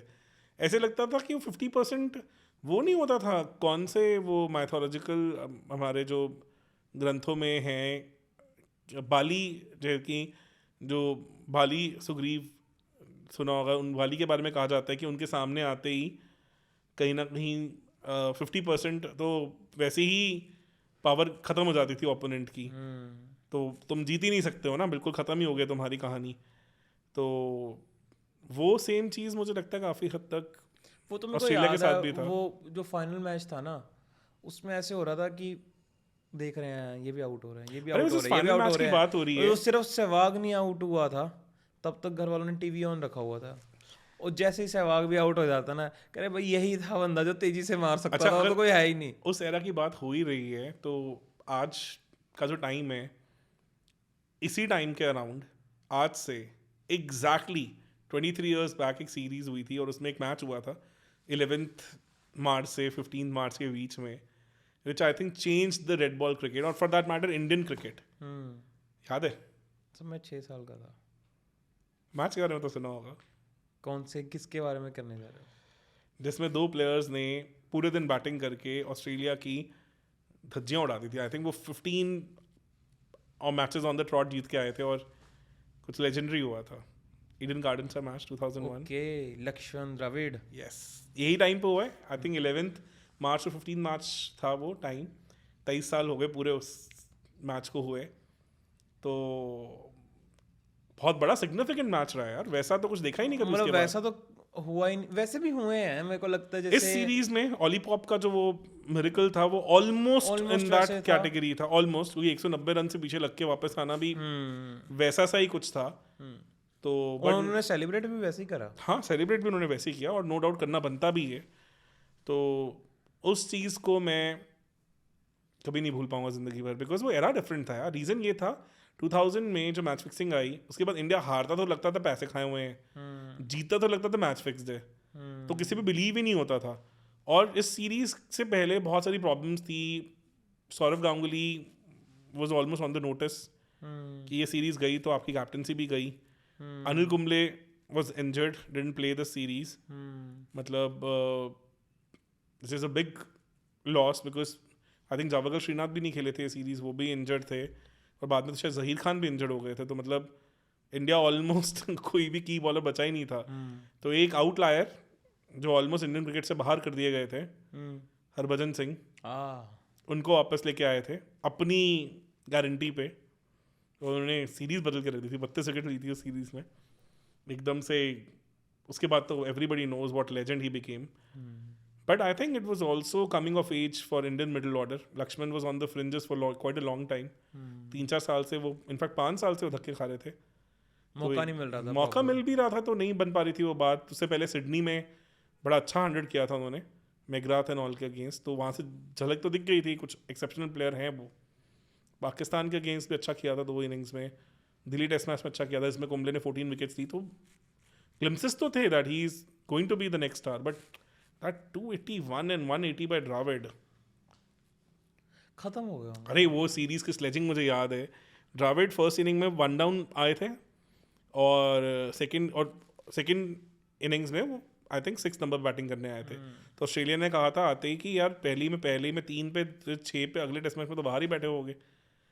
तो वहाँ वो चेंज होना, टेस्ट मैच के दौरान बैटिंग ऑर्डर चेंज करना, एंड दोनों प्लेयर्स मैच से पहले फिट नहीं थे खेलने के लिए, द्रविड़ और लक्ष्मण। यस, लक्ष्मण की तो जो टेल बोन है वो पूरी बेंड हो गई थी। तो he had such a serious back problem going into that match. Okay. तो मैच के टॉस से पहले तो पता भी नहीं था खेल रहे हैं, and Dravid was down with fever. तो दोनों player though was not supposed to play that match batted the whole day and completely transformed the Indian cricket from there. मतलब मुझे लगता है रेड बॉल क्रिकेट को अगर हम जो आज सेलिब्रेट कर रहे हैं वो उस एक सिंगल मैच से बहुत चेंज हुआ। बिकॉज स्पेशल पॉडकास्ट है रेड बॉल क्रिकेट को सेलिब्रेट करने के लिए, तो इसलिए मुझे था कि वो मैच के बारे में बात कर ही लेते हैं उसकी। एंड कितने इंस्टेंसेस हुए ऐसे जिसमें फॉलो ऑन के बाद जिस टीम को फॉलो ऑन मिला? 3 आई थिंक, अब चौथा था जो पीछे अभी ये पहले 3 थे, अभी चौथा ये जब न्यूजीलैंड जीती 1 रन से टेस्ट मैच इंग्लैंड से, that was the 4th such instance. तो 4 इंस्टेंसेस, इतनी बड़ी हिस्ट्री क्रिकेट की। तो नो डाउट एक बार तो मुझे याद है इम्बोथम ने किया था ऑस्ट्रेलिया के अगेंस्ट, और एक ये लक्ष्मण द्रविड़ और विलियमसन। 3 इंस्टेंसेस तो मुझे याद ही हैं 4 में से जो ये हुए हैं। तो इसके सिवा तो नहीं हुआ है। तो ऐसी चीज़ें कहाँ देखने को मिलती हैं? ऑलीपॉप की इनिंग्स भी वैसी ही आउटलायर इनिंग्स थी वो, but Australia of that era वो बहुत ज़्यादा बड़ी बात थी। इट्स जस्ट लाइक कि तब क्लियर इतना पता था कि जैसे हम गेम खेलते हैं क्रिकेट की, तो उसमें होता ना कि इंग्लैंड और ऑस्ट्रेलिया को सबसे ज़्यादा पॉइंट्स देते हैं 85 86 आउट ऑफ 100। तो अब तो इंडिया को भी देते हैं 85 86, बराबर ही है इंडिया और ऑस्ट्रेलिया को। तब इंडिया जो थी ना वो 75 थी और ऑस्ट्रेलिया 85। हाँ, ये EA स्पोर्ट्स में होता था, मुझे याद है। तो वो वहाँ से यहाँ तक जो गैप फिल करा है वो ऐसे से की मोमेंट्स नहीं करा। और उनका कल्चर बहुत डिफरेंट है यार। अगर तुम ऑस्ट्रेलिया की बात करो तो I talk to lot of my friends who are there. तो जैसे हमारे यहाँ पे बचपन में मैथ्स लेना कंपलसरी होता है, वहाँ पे स्पोर्ट्स लेना कंपलसरी होता है। ओके। तो 7-8 साल के बच्चे को शायद बिल्कुल एलिमेंट्री मैथ्स भी शायद ना आए, पर 1 या 2 स्पोर्ट्स में वो प्रोफिशिएंट होना शुरू हो चुका होता है। तो 3 स्पोर्ट्स तक तो आई थिंक उनको पुश किया जाता है। वो इतने मेडल निकालते हैं। हाँ, इसमें कोई डाउट ही नहीं है। तो इस पर बहुत अर्ली एज से काफ़ी काम होना शुरू हो जाता है। तो एक इतने स्ट्रॉन्ग स्पोर्टिंग कल्चर को compete करना, बीट करना इतना आसान नहीं होता है। एग्जैक्टली। और उनकी मेंटालिटी, उनकी विनिंग मेंटालिटी, उनमें हंगर, उनकी हिस्ट्री, ये तो चलो मानने वाली बात है। तो अभी आपने ऑस्ट्रेलिया की बात करी, तो ऑस्ट्रेलिया और न्यूजीलैंड का मैच चल रहा है ऑलरेडी, काफ़ी फंसा हुआ मैच लग रहा है। क्या लगता है आपको? आई थिंक मुझे लग रहा है कि शायद देखो ऑस्ट्रेलिया की एक हिस्ट्री रही है कि ऑस्ट्रेलिया फोर्थ इनिंग्स की अच्छी चेज तो नहीं कर पाती है. मतलब मैंने ऑफ लेट नहीं देखा है उनको कहीं अच्छा फोर्थ इनिंग चेज करते मैच जीतते हुए. अभी इवन वेस्ट इंडीज से भी तो हार गए. गाबा का घमंड दूसरी बार भी टूटा है. तो वो चीज़ भी हुई है कि मैच है फंसा हुआ है. लेट्स सी क्या होता है. मतलब बिल्कुल नेल बाइटिंग फिनिश हो सकती है. प्रॉब्लम सिर्फ ये कि न्यूजीलैंड के पास उतनी डेप्थ नहीं है बॉलिंग की आज की डेट में. Saudi completely out of form है, चल ही नहीं रहे. सऊदी का तो दिखता ही नहीं है. वो 100 टेस्ट मैच है उनका, वो खत्म हो चुके हैं. मुझे लग रहा है वो almost on the verge of retirement है. एज भी is not on his side. Bolt जा चुके हैं, वैगनर रिटायर हो चुके हैं, और उनके जो एक नए बॉलर आए थे वो इंजर हो चुके हैं. तो इस टेस्ट मैच में तो काइली जेमिसन तो पहले से ही बाहर है, जो अभी पिछले टेस्ट मैच सीरीज में जिन्होंने साउथ अफ्रीका सीरीज में काफ़ी अच्छा किया था.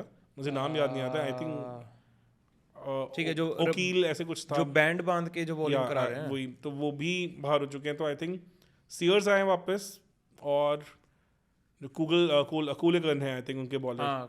ये क्लूगन, ये सब अभी उस लीग में नहीं है. तो मुझे लगता है कि it will be a daunting task for them. Let's see क्या होता है. मैट हेनरी वही है कि इकलौते एक सिंगल बॉलर से तुम टेस्ट मैच जीत नहीं सकते. 7 विकेट्स फर्स्ट इनिंग में लिए बेचारे ने. इससे ज़्यादा क्या करेंगे. तो चैलेंज तो. एंड इवन स्पिनर्स भी देखो, अगर आप इनके पास कोई रचित रविंद्रा है, वो तो पार्ट टाइमर ही है. वो पार्ट टाइमर ही है. मतलब पार्ट टाइमर के हिसाब से अच्छे हैं.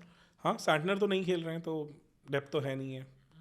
इनके पास रिस्ट स्पिनर तो वैसे भी कोई वो तो रहा नहीं है कि जो बांध के भी रखे. जैसे इस सोडी टाइप्स भी जो थे, इस सोडी T20 के अच्छे बॉलर हैं, बट नथिंग बियॉन्ड दैट. उससे टेस्ट में तो आपको बहुत ज़्यादा. बिल्कुल सही. बीच में एस्टल करके इनके लेग स्पिनर आए थे, पर वो भी इतना कुछ. कौन? एस्टल थे नेथन एस्टल. नहीं, अभी आए थे एस्टल. सरनेम तो उनका एस्टल था, नाम मुझे याद नहीं आ रहा. मैं to be honest New Zealand cricket को ऑफ लेट इतना फॉलो किया ही नहीं है. टेस्ट मैच इतने ऑड टाइमिंग्स पे आते हैं कि कमर्शियल वैल्यू उसकी इतनी खत्म इसलिए होती जा रही है. तभी तो 2 से ज़्यादा टेस्ट मैचेस ही नहीं हो पाते वहाँ पे, क्योंकि उनको टीवी राइट्स वगैरह सबकी बहुत बड़ी प्रॉब्लम आती है. छोटा अभी भी दो की सीरीज हर टेस्ट मैच 2 सीरीज का ही हो रहा है वहाँ पे, बिकॉज कोई टीम जाके वहाँ पे इतना खेलना लंबा सीरीज चाहता ही नहीं है, बिकॉज उतना ऑडियंस नहीं है ना फॉलो करने के लिए. उसमें भी वो सर्वाइव कर पा रहे हैं तो बड़ी बात है. तो कहीं ना कहीं मेरे को लग रहा है ये तो इवेंचुअली, क्या आपको लगता है कि टेस्ट क्रिकेट सिर्फ इसीलिए खेला जाएगा कि चलो एक ट्रेडिशन तो मेंटेन रहे? ट्रेडिशन नहीं है यार. मुझे लगता है कि अगर क्रिकेट का ओवरऑल लेवल ऊपर रखना है तो हमें कहीं ना कहीं टेस्ट रेड बॉल क्रिकेट चाहिए. क्योंकि जो प्लेयर्स का अच्छा स्किल, अभी भी देख लो इंडियन टीम में भी देख लो, गिल की इनिंग से लगा कि he really wants to play test match. तो वो है हंगर वापस आती दिखी. तो अगर तुम्हें ऑल फॉर्मेट प्लेयर बनना है, तुम्हें वाइट बॉल भी में अच्छा करना है, तो कहीं ना कहीं या तो तुम वो वेस्ट इंडीज़ के दड़े जैसे प्लेयर हो कि वो एक टांग निकाल के छक्के मारने वाले, वो भी T20 में चल पाते हैं, वनडे में तो मुश्किल है. Otherwise as an allround player develop होना है एज अ बॉलर स्पेसिफिकली, तो test cricket is a must. तो रेड बॉल तो रहेगी वही गिनी चुनी कंट्रीज के बीच में. इंग्लैंड खेलेगी, इंडिया खेलेगी, ऑस्ट्रेलिया, न्यूजीलैंड का भी थोड़ा WWE ही चल रहा है. तो लेट्स सी थोड़ा फ्यूचर क्या होता है. साउथ अफ्रीका का मुझे थोड़ा डाउट होने लग गया है. उन्होंने इस बार तो भेजी नहीं टीम, तो कमर्शियल स्ट्रगल तो उनकी अलग ही चल रही है, और टीम भी उतनी डेप्थ वाली तो नहीं रही है. पाकिस्तान तो समझ ही नहीं आ रहा. मतलब वो I think they are living in their own bubble. Bowling attacks उतने उस लेवल के तो नहीं रहे हैं उनके. नहीं रहे हैं जितनी ये बातचीत करते हैं ना अपने बॉलिंग. होम सीरीज में क्या किया इन्होंने? कौन सी होम सीरीज में इन्होंने अच्छा परफॉर्म किया है? देखो मतलब अब बुमराह को भी फ्लैट विकेट्स मिली हैं. उन्होंने मतलब बोल के आउट किया प्लेयर्स को. रूट को तो ऑलमोस्ट बोल के आउट किया. ये वाली हालत थी कि इस बॉल पे भी तो आउट होने वाला है, ऐसी वाली हानि तो हुई है. तो वो लीग दिख जाती है यार. ऐसा फ्लैट विकेट्स पे भी इंडिया ने अच्छा परफॉर्म किया है. तो इन्हीं विकेट्स पे बैस बॉल अगर पाकिस्तान टीम होती तो मेरे ख्याल से 550 रन मार रही होती इंग्लैंड. एग्जैक्टली. तो वो डिफरेंस तो दिखा ही है, नो डाउट अबाउट इट. एक और बात, अच्छा इसी टेस्ट मैच में बात करी अभी किसी ने कि मुरली विजय के बारे में भी करी है किसी ने. रवि शास्त्री ने की थी. Ravi Shastri he is the second best opener after Gavaskar for India. क्या ओपिनियन है आपका? यार मैं तो पूरा हक्का बक्का रह गया. पर सर ऑस्ट्रेलिया के खिलाफ तो बहुत तगड़ा रिकॉर्ड है यार. पता है क्या कंट्रीज में तो अच्छा परफॉर्मेंस, मतलब सिर्फ एक साइकिल में. Let be very honest in this, 2014 England he did little bit किया उन्होंने कुछ, न्यूजीलैंड ठीक किया, पर वो एक साइकिल था सिर्फ. तो उस एक साइकिल में मुरली विजय को मौका तो बहुत मिला. हाँ मतलब 50 के आसपास टेस्ट मैच तो खेले ही हैं वो भी. तो ऐसी बात नहीं है, 50 तो शायद मेरे ख्याल से खेले ही हैं और 38 का उनका एवरेज है, तो मुझे लगता है रवि शास्त्री थोड़े बह गए वहाँ पे। तो तुम सहवाग के साथ कंपेयर तो नहीं कर सकते। सहवाग ने इंग्लैंड में भी 100 स्कोर किया है, ऑस्ट्रेलिया में तो उन्होंने अच्छा खासा मारा है। 2003-2004 सीरीज तो रुला ही दिया था ऑस्ट्रेलिया को। उससे अगली सीरीज में भी जाके एडिलेड में he saved a test match by scoring 100। He did well in Perth. और मतलब साउथ अफ्रीका में भी ठीक ठाक रहा, ऐसा नहीं रहा कि थोड़ा सा मैं कहूँगा हाँ साउथ अफ्रीका में मे be he couldn't do that well, but ठीक है। देन साउथ अफ्रीका में कितने ही बैट्समैन हैं जिन्होंने अच्छा किया, कौन से ओपनर्स चले आज तक साउथ अफ्रीका में। तो मुझे लगता है कि थोड़ा सा यहाँ पे उन्होंने वेस्ट इंडीज में भी अच्छा किया है, तो मुझे लगता है थोड़े से रवि शास्त्री यहाँ पे बह गए, शायद वो सहवाग को भूल गए। क्योंकि सहवाग हाँ मुझे बताओ कि आज अगर तुम इंडिया की टॉप एंड सहवाग की बात हो रही है, क्या आपने किसी ने भी क्या गंभीर के स्टैट्स देखे हैं टेस्ट में? सहवाग के तो नो डाउट बेटर है यार। सहवाग देखो नहीं, बट गंभीर भी तो टेस्ट प्लेयर रह चुका है इतना बढ़िया। मुरली वजह से तो बहुत ऊपर गंभीर है। हाँ उन्होंने ही did well in SENA countries, हर बार अच्छा किया है। मुझे समझ नहीं आया कि गंभीर को कैसे भूल गए, वो सहवाग को कैसे भूल गए। मुझे लगता है maybe short term memory loss था कुछ। कहीं ना कहीं Ravi Shastri wanted to maybe bring focus back to his era as a coach, because जब मुरली विजय खेले हैं तो Ravi Shastri was the coach of Indian team at that time. ये पूरे सेना कंट्री लेग में वही थे, तो शायद वो उसे हाईलाइट करने आते थे कि मेरा बच्चा अच्छा कर गया। तो मुझे लगता है यही लगा, बिकॉज यार 104 टेस्ट मैचेस खेले हैं सहवाग ने, ऑलमोस्ट 9000 रन हैं, ऑल 49.34 की एवरेज है बैटिंग, और वो भी और 82 की स्ट्राइक रेट के साथ। विद दिस स्ट्राइक रेट 82 की स्ट्राइक रेट के साथ 2 ट्रिपल हंड्रेड्स हैं, और मतलब पाकिस्तान में जाके डबल हंड्रेड्स मारी हुई हैं, श्रीलंका में डबल हंड्रेड है, ऑस्ट्रेलिया में 195 स्कोर किया है, और ऑस्ट्रेलिया में 150 फिर स्कोर किया है, मतलब इंग्लैंड में 100 किया है उन्होंने। मतलब कंपेयर नहीं कर सकते हो तुम। नहीं, इससे तो कर ही नहीं सकते आप। मतलब मुझे नहीं समझ आया कि वो कैसे सहवाग को भूल गए। मतलब Gavaskar no doubt is a different legend all together, he played in a very different era all together, but for me अगर मैं आज इंडिया की all time 11 test match team select करना चाहूँगा, number 1 has to be Gavaskar, number 2 पे आएंगे Sehwag, number 3 पे Dravid, number 4 पे तेंदुलकर, नंबर 5 पे I will put Virat Kohli. मतलब ये मेरे टॉप 5 प्लेयर्स होंगे। मतलब इसमें मुझे नहीं लगता किसी को भी डाउट होना चाहिए कि हमारे आउट प्लेयर्स रहे हैं हमेशा। पर आपने पहले 5 के 5 ही राइट ही कर दिए। हाँ बट ठीक है, बट और कोई ऑप्शन भी नहीं है। कोई तो लेफ्टी डालो। देखो आप लेफ्टी में आज की डेट में अगर कोई पिछले सालों में टेस्ट मैच 100+ खेले हैं, तो वो तो हमारे सिर्फ दादा ही खेले।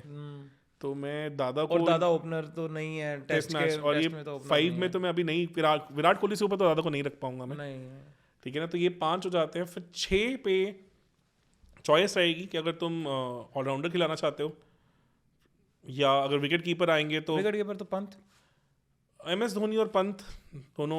आई विल गो विद पंत। हाँ टेस्ट मैच में सेना कंट्रीज में ये डन बेटर। हाँ, और वो X factor maybe still Dhoni और पंत काफी क्लोज मुझे लगता है। Still we have options, but Dhoni like 2011 era या 15 तक का जो धोनी का खेलने का स्टाइल था, मैं वो वाला धोनी चूज करूंगा फिर। या इवन बिफोर बिकमिंग कैप्टन जो धोनी जो एज अ बैट्समैन था ना, फिर मैं वो चाहूंगा। मतलब मैं कह रहा हूँ धोनी फिर भी इतने बड़े लेजेंड है कि he brings in lot of other skills also on table. तो पर टेस्ट में अगर आप देखोगे तो Dhoni hasn't been that good. पर स्ट्रैटेजिकली तो उनके पास बॉलिंग अटैक भी तो वैसा नहीं था ना उस टाइम पे।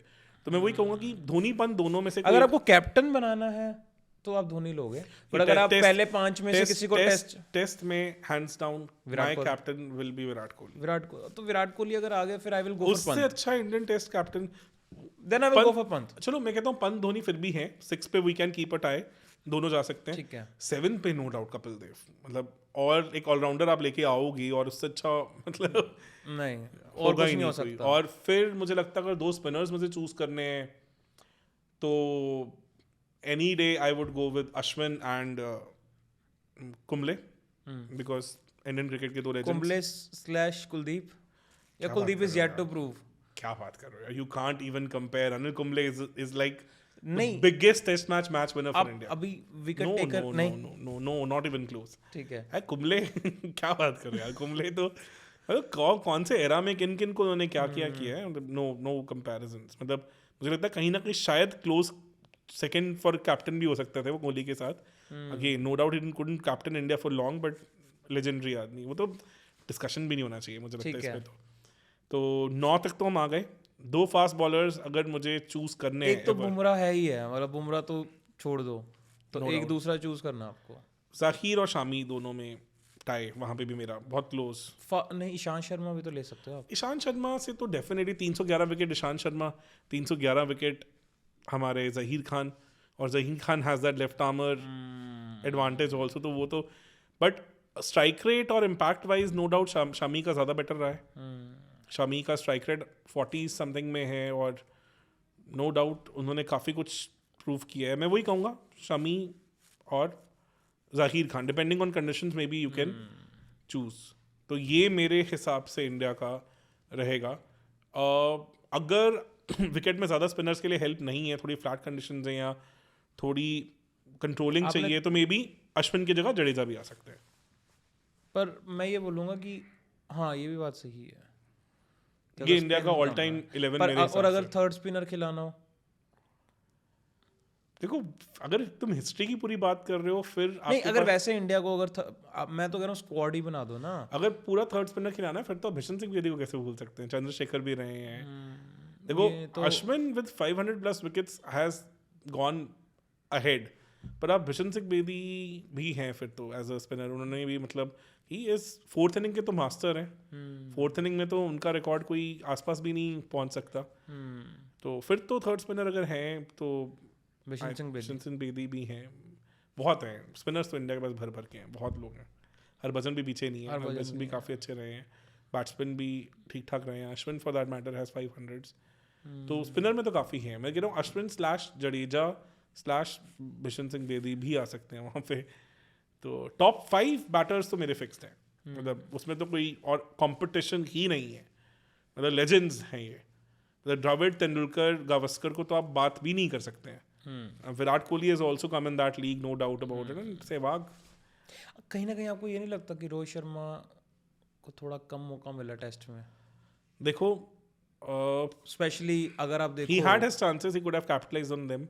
अब जितने स्टेबल और क्लैरिटी के साथ खेल रहे हैं, ये शायद 7-8 साल पहले भी और आ सकती थी। तो वही है, मतलब बेसिकली वी कैन सी कि Rohit Sharma is a somehow talent being wasted as well, not in test matches for yours. हाँ, in test matches, yes, and no doubt. and मैं ये बोलूँगा कि अगर रोहित शर्मा को बहुत मौके दिए गए in one day, in white ball cricket बहुत मौके दिए हैं, and eventually it paid off in 2013, हाँ, है ना। एंड बट उससे पहले से ही दे रहे हैं। He was also contender for world cup 2011 squad के लिए। तो he has been in the lines, and domestic में ऑलरेडी बहुत तगड़ा परफॉर्म करा हुआ था, एंड एवरीवन कुड सी कि बहुत टाइम होता है यार उनके पास, क्या ये बंदा कुछ खतरनाक है। अब आप ये सोचो, टेस्ट मैचेस में हमने इस टेस्ट मैच में लक्ष्मण जैसे लेजेंड को जगह नहीं दी है। अब आप ये सोचो कि इतना कंपटीशन टेस्ट मैचेस में है इंडिया के लिए कि we could not even put in Laxman there. पर नंबर 5 पे लक्ष्मण को बाहर छोड़ देना, जब हम उनके 281 को डिस्कस कर चुके हैं, इतनी सारी लेजेंडरी नॉक्स उन्होंने इंडिया के इतने क्रंच सिचुएशंस में खेली हैं, and still he couldn't make it to this team. तो विजय तो मतलब no doubt he is a brilliant player, बहुत अच्छे प्लेयर। रवि शास्त्री जी वही अपना मौसम बना के बैठे थोड़ा होंगे, बह गए बाहर, थोड़ा मुझे लगता है कि भावनाओं में थोड़ा ज्यादा बह गए, भावनाओं में बह ही जाते हैं वो, नो डाउट अबाउट इट। तो ये मुरली विजय नोवेयर क्लोज हैं as per our analysis, I no doubt, मतलब बिकॉज उनसे बैटर बहुत बैठे हुए हैं अभी भी ओपनर्स। मतलब इंडिया। अच्छा, वसीम जाफर कैसे लगते थे आपको as a batsman? Born in a wrong era, अच्छे प्लेयर, बट वही सहवाग और गंभीर के साथ compete कर रहे थे। तो कंप्लीट आई थिंक जो 2009 के अराउंड की टेस्ट मैच टीम थी इंडिया की, batting team for that matter, bowling उस टाइम इतनी स्ट्रांग नहीं रही थी, क्योंकि कुंबले रिटायर हो चुके थे, Harbhajan was not at his peak, fast bowlers अभी आए नहीं थे उस लेवल पे। पर अब बैटिंग देखो ना, Sehwag, Gambhir open, 1 down Dravid, 2 down Tendulkar, 3 down Laxman. वो अलग एरा था यार वो, मतलब बैटिंग ही अलग थी। बीच में गांगुली भी थे कुछ टाइम के लिए 2008 तक, फिर धोनी आ जाते थे। तो नो डाउट वो एरा में आपको Exactly. बीच में फिट होना बहुत मुश्किल था। 30 536 की एवरेज रही है उनकी, तो थोड़े से मतलब I think may be he could have played more. Exactly. तो मैं देख रहा था ऐसे ही सिमिलर से stats Australian player Chris Roger के भी थे, वो भी ऑलमोस्ट 30 टेस्ट मैचेस ही खेले इंडिया के लिए, जस्ट लाइक वसीम जाफर। तो again born in a different और wrong era I would say. बहुत लोगों के लिए कही जाती है ये बात, मनोज तिवारी के लिए कही जाती है ये बात। हाँ उन्होंने कहा, मनोज तिवारी के लिए भी कह सकते हैं, कहा है उन्होंने। ऐसा तो नहीं है कि मौका दिया जाता तो क्या पता कर जाते। नहीं मिले हैं यार, ऐसी बात नहीं होती, जो आउटलायर्स होते हैं उनकी गेम दिख जाती है। मुझे ऐसा तो लगा नहीं है कि देखो पर आपको अब ये लगता है कि अब मीडियोकर प्लेयर कि आप बैटिंग भी ठीक ठीक कर लेते हो, बॉलिंग भी ठीक ठीक कर लेते हो, फील्डिंग भी ठीक ठीक कर लेते हो। मेरे को लग रहा है कि पहले ऐसे से प्लेयर्स फिर भी खिला लिए जाते थे। एग्जैक्टली, बहुत सही। अब ना वो सिर्फ स्पेशलिस्ट रह गया कि भाई अगर एज अ एक स्किल बॉलर में तुम बहुत अच्छे होने चाहिए। अब अगर एज अ बॉलर तुम विकेट नहीं ले सकते हो, अगर तुम विकेट टेकर नहीं हो, तो उसको बहुत जल्दी अब रास्ता दिखा दिया जाता है। वनडे और T20 में तो जो फील्ड रिस्ट्रिक्शंस हैं, जो अगर आप वनडे में the reason why part timers don't bowl any more, बहुत बड़ी ये डिस्कशन होती है कि 2011 वर्ल्ड कप में टॉप ऑर्डर बॉलिंग कर लेता था, अब नहीं करते हैं। बॉलिंग रोहित शर्मा भी बहुत अच्छी करता है, हैट्रिक है उनके नाम पे। हाँ IPL में 2 हैट्रिक्स हैं, एक भी नहीं है। तो why he is not bowling और why part timers don't bowl that much today is because 10 over से लेके 40 ओवर के बीच में सिर्फ 4 फील्डर बाहर रहते हैं। एक फील्डर कम होने से पार्ट टाइमर की गेम बदल जाती है। 30 ओवर में तुम्हारे पास वो एक मौका ही नहीं है कि तुम एक पार्ट टाइमर के साथ रिस्क ले सको। एक आउटर फील्डर कम होना बहुत बड़ा फैक्टर हो जाता है। That is the basic reason why we don't see so many part timers today. ये रूल 2015 के अराउंड चेंज हुआ, तब से पार्ट टाइमर्स खत्म होने शुरू हो गए। तो ये रीजन यही है कि अब आपको स्पेशलिस्ट ही चाहिए। कोई पार्ट टाइमर को तो आप होगी, जब आप 4 फील्डर बाहर रख रहे हो तो एक आधा ऐसा एरिया अनमार्क्ड रह जाएगा और पार्ट टाइमर पे थोड़ा भी प्रेशर डाल के आराम से अच्छा बैट्समैन वहां से रन कर देगा। इंडिया के पास कोई है ही नहीं अब पार्ट टाइम, कोई भी नहीं करने की जरूरत ही नहीं पड़ेगी ना, क्योंकि अब आप सहवाग तेंदुलकर वाले एरा से बाहर आ गए हो। अब बिकॉज वो 11 से लेके 40th ओवर तक जो एक फील्डर का कम है होना बाहर, that's good enough to basically destroy the part timers. किसी और 360 डिग्री प्लेयर्स भी बहुत बेटर हो गए। किसी पॉडकास्ट में हम मास्टर ब्लास्टर सचिन तेंदुलकर, मेरे को एक कमेंट भी आया था भाई कि सचिन जी के बारे में बात करते हुए थोड़ा इतना कैजुअली मत बोलो, बिकॉज अरे भगवान उनको लोग भगवान की तरह मानते हैं। उनका मेरे से बड़ा एडमायर तो शायद ना ही हो। तो मेरे पास उनके खुद का ऑटोग्राफ ओरिजिनल सिग्नेचर वाला बैट घर पे पड़ा हुआ है और मैंने फ्रेम करा के उसकी अलग से शायद मैं पूजा भी करता हूँ कहीं ना कहीं बीच बीच में। मेरा तो बचपन तो नहीं, आपको नहीं बोला, मुझे बोला गया। तो बड़े अच्छे से उन्होंने बोला यार कि भाई भगवान के बारे में मत बोलो, लोगों के लिए भगवान है। मैं ये बोलना चाहूँगा कि भाई ऑनेस्टली हम होते ही कौन है, मतलब उनके बारे में कुछ व्यू पॉइंट देने के लिए हम होते ही कौन है। No doubt. But at the same 2001 में एक टेस्ट मैच देखने गया था इंग्लैंड में मैं, तब I was also playing cricket, तो I was a ball boy PCA में। तो उस टाइम पे सचिन सचिन करके लोग बोल रहे थे and when he turned and I saw his face I was done. मतलब इतना बड़ा फैन बॉय मोमेंट था मेरे लिए। तो अलग है यार, अलग अलग लेजेंड है उनकी, तो बात ही नहीं कर सकते। तो मैं ये बोलना चाहूँगा कि भाई बहुत रिस्पेक्ट करते हैं हम, जो रणजी भी खेल रहे हैं उनकी भी उतनी रिस्पेक्ट करते हैं। बहुत एंड मुश्किल जो है, भगवान इतने सारे लोगों में से आना इतना आसान नहीं है। तो वो तो एक्चुअल में हम भी मानते हैं कि वो क्रिकेट के भगवान ही हैं, तो कोई डिसरिस्पेक्ट नहीं है उनके लिए।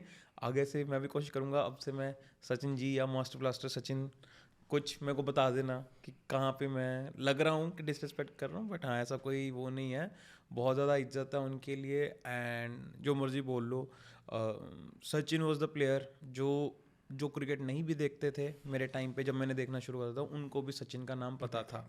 और ऐसे लोग मैं मिलता था कि जिनको अगर पूछोगे भी टीम के नाम बता, तो उनके पास एक ही नाम होता था बताने का, और वो था सचिन। मेरे फादर ऐसे ही हैं, जिनको क्रिकेट का शौक नहीं है, वो सिर्फ जो आज के टाइम पे बोल लो समहाउ विराट कोहली है लोगों के लिए, कि लोगों को विराट कोहली का पता है। मेरे फादर को सिर्फ 2 नाम पता था, सचिन और अनिल कुंबले। अनिल कुंबले के नाम पे उन्होंने मेरी पूरी कहानी बदल दी, ये बोल के इंजीनियर है तू भी इंजीनियर बन जा, और फिर इंजीनियरिंग के बाद शायद तेरी क्रिकेट आगे निकल जाए। पर ऐसा होता नहीं है, मैं बता देता हूँ। इंजीनियरिंग कॉलेजेस में तो कुछ नहीं होता, IITs में तो वैसे ही कुछ नहीं होता, तो ऐसा नहीं हो पाया। नहीं, तो हमारी कोशिश यही रहेगी कि हम और ऐसे फैक्ट्स लेके आए। एंड हमने इस पॉडकास्ट में बात करी है कि ड्रीम 11, अगर आप टेस्ट 11 अगर आप बनाओगे, आप T20s की, वनडेज की तो आप बनाते ही रहते हो, पर टेस्ट मैच में क्या आपकी ऑल टाइम इंडिया की 11 क्या रहेगी? तो कमेंट सेक्शन में ज़रूर बताओ। एंड जिसके भी कमेंट सेक्शन में सबसे ज़्यादा मतलब जिसके भी प्लेइंग 11 को सबसे ज़्यादा कमेंट्स और या लाइक्स मिलेंगे तो विल मेक श्योर कि हम उनको शाउट आउट देंगे। एंड अगर कुछ पॉसिबल हुआ तो हमारे जो साथ में बनिया को होस्ट हैं वो कुछ ना कुछ गिफ्ट ज़रूर भेजेंगे आपको। एंड मेरे को लगता है कि हमें टेस्ट क्रिकेट के बारे में भी बात करते रहना चाहिए, क्योंकि T20 इतना ज़्यादा खेलते हैं हम, समहाउ हम भूल जाते हैं कि एक्चुअल क्रिकेट जो है वो टेस्ट ही है। No doubt. जो वो बैटल देखने को मिलती है बैट्समैन वर्सेस बॉलर, वो टेस्ट क्रिकेट के अलावा और कहीं देखने को मिल ही नहीं सकती। वनडे में तो बेचारे बॉलर को वो दोबारा बैट्समैन भी नहीं दिखता कि वो अपना बदला ले पाए। मुझे लगता है वनडे में कई मैचेस बहुत ज्यादा वन साइडेड हो जाते हैं, टेस्ट में होने मुश्किल है। टेस्ट में अब मुश्किल हो गया है। टेस्ट में with the kind of pitches we are getting now कि 5th डे जा रही हैं, 4th डे मैच जा रहे हैं, और मतलब अब रिजल्ट आ रहा है। पहले पापा यही बोलते होते थे मेरे कि यार मेजोरिटी मैच तो ड्रॉ ही जाने हैं, खेली जाने, बैट्समैन ने रन मारी जाने, और मारने भी कम स्ट्राइक रेट पे हैं, ये भी नहीं है कि ज़्यादा पे हैं। अब टेस्ट में काफी चेंज हो गया, ठीक है, तो अब खेलने का स्टाइल, एंड हर टीम इसी मुद्दे से खेलती है कि ये तो 5 दिन खेलना है। ये तो 2.5 दिन में खत्म हो गया। ये तो 2.5 दिन में हो गया। बट वैसे 5 दिन का टेस्ट मैच है तो हर टीम यही सोच के खेलती है कि जीतना है हमको, हमें ड्रॉ नहीं कराना। बिल्कुल सही। तो अब और ज़्यादा अच्छी हो गई है गेम, एंड अगर हम इंटरेस्ट नहीं लेंगे तो इवेंचुअली हम यही देखेंगे कि ये जो सीरीज़ होती हैं, बायलैटरल सीरीज़ होती हैं टेस्ट की, ये धीरे धीरे कम होती रहेंगी। तो ये लास्ट पॉडकास्ट भी था हमारा फॉर द टाइम बिंग, कि जिस पे हमने टेस्ट क्रिकेट के बारे में बात करी है, एंड आई होप आपको ये पसंद आया होगा। बाकी कमेंट सेक्शन में आप ज़रूर बताओ हमें कि और किन टॉपिक्स पे बात करें। मेक श्योर अगर आपने पॉडकास्ट देख लिया है तो प्लेइंग 11 भी ज़रूर मेंशन करना अपनी, ताकि हमें भी लगे कि कहीं हम भी कोई प्लेयर मिस आउट तो नहीं कर रहे हैं। हम भी कमेंट सेक्शन में जो अपनी प्लेइंग 11 है वो लिख देंगे, ताकि आप बता सको कि इसमें से किसको रखना है, किसको नहीं रखना। एंड अगर किसी को नहीं रखा और कोई बहुत अच्छा प्लेयर है तो उसके लिए भी अगेन इन एडवांस माफ़ी मांग लेते हैं। बिकॉज एक बात करना चाहूँगा एंड में, इस सीरीज़ की एक बहुत अमेजिंग चीज़ देखी है, तो 4 टेस्ट मैच इंडिया जीता, चारों के मैन ऑफ द मैच अलग, और जो मैन ऑफ द सीरीज बना वो बेचारा कोई भी मैन ऑफ द मैच नहीं जीता, वो 5वां अलग। उसके बाद जिसने हाईएस्ट विकेट्स ली अश्विन, वो कोई मैन ऑफ द मैच भी नहीं जीत पाया, मैन ऑफ द सीरीज भी नहीं जीत पाया। और उसके बाद 2 अमेजिंग प्लेयर्स, रोहित शर्मा जिन्होंने 400 रन किए, गिल जिन्होंने 450 रन किए, वो भी कहीं कुछ मेंशन भी नहीं हुए। सरफराज खान मतलब थे, मतलब तो आप ये सोचिए कि इस सीरीज ऐसी थी जिसमें ऑलमोस्ट हर इंडियन प्लेयर ने कंट्रीब्यूट किया है। मुझे लगता है थोड़ा सा कहीं ना कहीं मे बी शायद सिराज उतना इम्पैक्ट नहीं डाल पाए। मेरे को तो ये भी लगता है कि इवन जडेजा का भी जो लेवल है, फिर भी आई थिंक 18 विकेट्स ले लिए, रन मार लिए, कि I would say above average, हाँ, but not exceptional, not Jadeja level. Jadeja level तो नहीं था। हाँ, बट ये देखा जाए तो इस सीरीज में अगर इतने मतलब तुम्हारे 11 में से 9 प्लेयर आउटलायर्स की तरह परफॉर्म कर रहे हैं तो बहुत बड़ी बात है। कोई बुरा प्लेयर कौन था? एक पाटीदार को छोड़ के हाँ। कोई किसी ने भी नहीं करा बुरा परफॉर्म। अय्यर का रहा। अय्यर तो चलो चले गए ना बीच में, उनका मन ही नहीं था खेलने का टेस्ट मैच। तो हम तो उनकी बात कर रहे हैं ना जिनका मन था मैच खेलने का। नो डाउट थोड़ा मुकेश कुमार का लगा कि मुकेश कुमार का, इवन जो आकाशदीप ने आके भी अच्छा किया। तो ये बड़ी अमेजिंग सीरीज है, इसमें ऑलमोस्ट हर प्लेयर ने परफॉर्म किया। ऐसे वही same Australia border Gavaskar series, बिल्कुल सही, वैसा ही फील आ गई, वैसी फील आ गई। चलो बहुत ही बढ़िया, कांग्रेचुलेशंस टू एवरीवन। काफी अच्छा वो था, ये सीरीज एक बहुत अच्छा एग्जांपल था of a good test series. ठीक है, कांग्रेचुलेशंस टू एवरीवन, इंडिया अच्छी सीरीज जीत गई है। एंड इसके अलावा अब जो हम नेक्स्ट पॉडकास्ट करने वाले हैं उसमें हम 1 by 1 जितनी भी आईपीएल की टीम्स हैं उनके स्क्वाड को हम एनालाइज करेंगे एंड बताएंगे कि क्या उनकी प्लेइंग 11s हो सकती हैं एंड क्या वो स्ट्रैटेजीज यूज़ करने वाले हैं। काफ़ी कुछ हम डीकोड करेंगे डिपेंडिंग ऑन कि कैसे से उन्होंने स्क्वाड्स बनाए हैं, तो क्या इस बार उनकी स्ट्रैटेजी रहने वाली है। एंड थोड़ी बहुत कंट्रोवर्सीज तो ऑब्वियसली आईपीएल को प्रमोट करने का तरीका ही मुझे लगता है कंट्रोवर्सी है। तो जो हम रोहित शर्मा और हार्दिक पांड्या देख रहे हैं केस विद एमआई, मेरे को तो ये लगता है कि ये भी कंट्रोवर्सी है just to market IPL. So let's see, बहुत कुछ इंटरेस्टिंग होने वाला है। आईपीएल सीज़न ही है, तो बहुत मज़ा आएगा सबको। तो आपको क्या लग रहा है कैसा होगा IPL? मज़ेदार यार, और कुछ 2-3 नए स्टार्स निकल के आएंगे इंडियन क्रिकेट के। चलो इसी उम्मीद के साथ thank you so much Deepak ji, Thank you. बहुत It was बढ़िया लगा lovely and thank you so much for liking our podcast. Please make sure इस वीडियो को लाइक करो, इस चैनल को सब्सक्राइब करो एंड जितने भी क्रिकेट लवर्स हैं उनके साथ शेयर करो। थैंक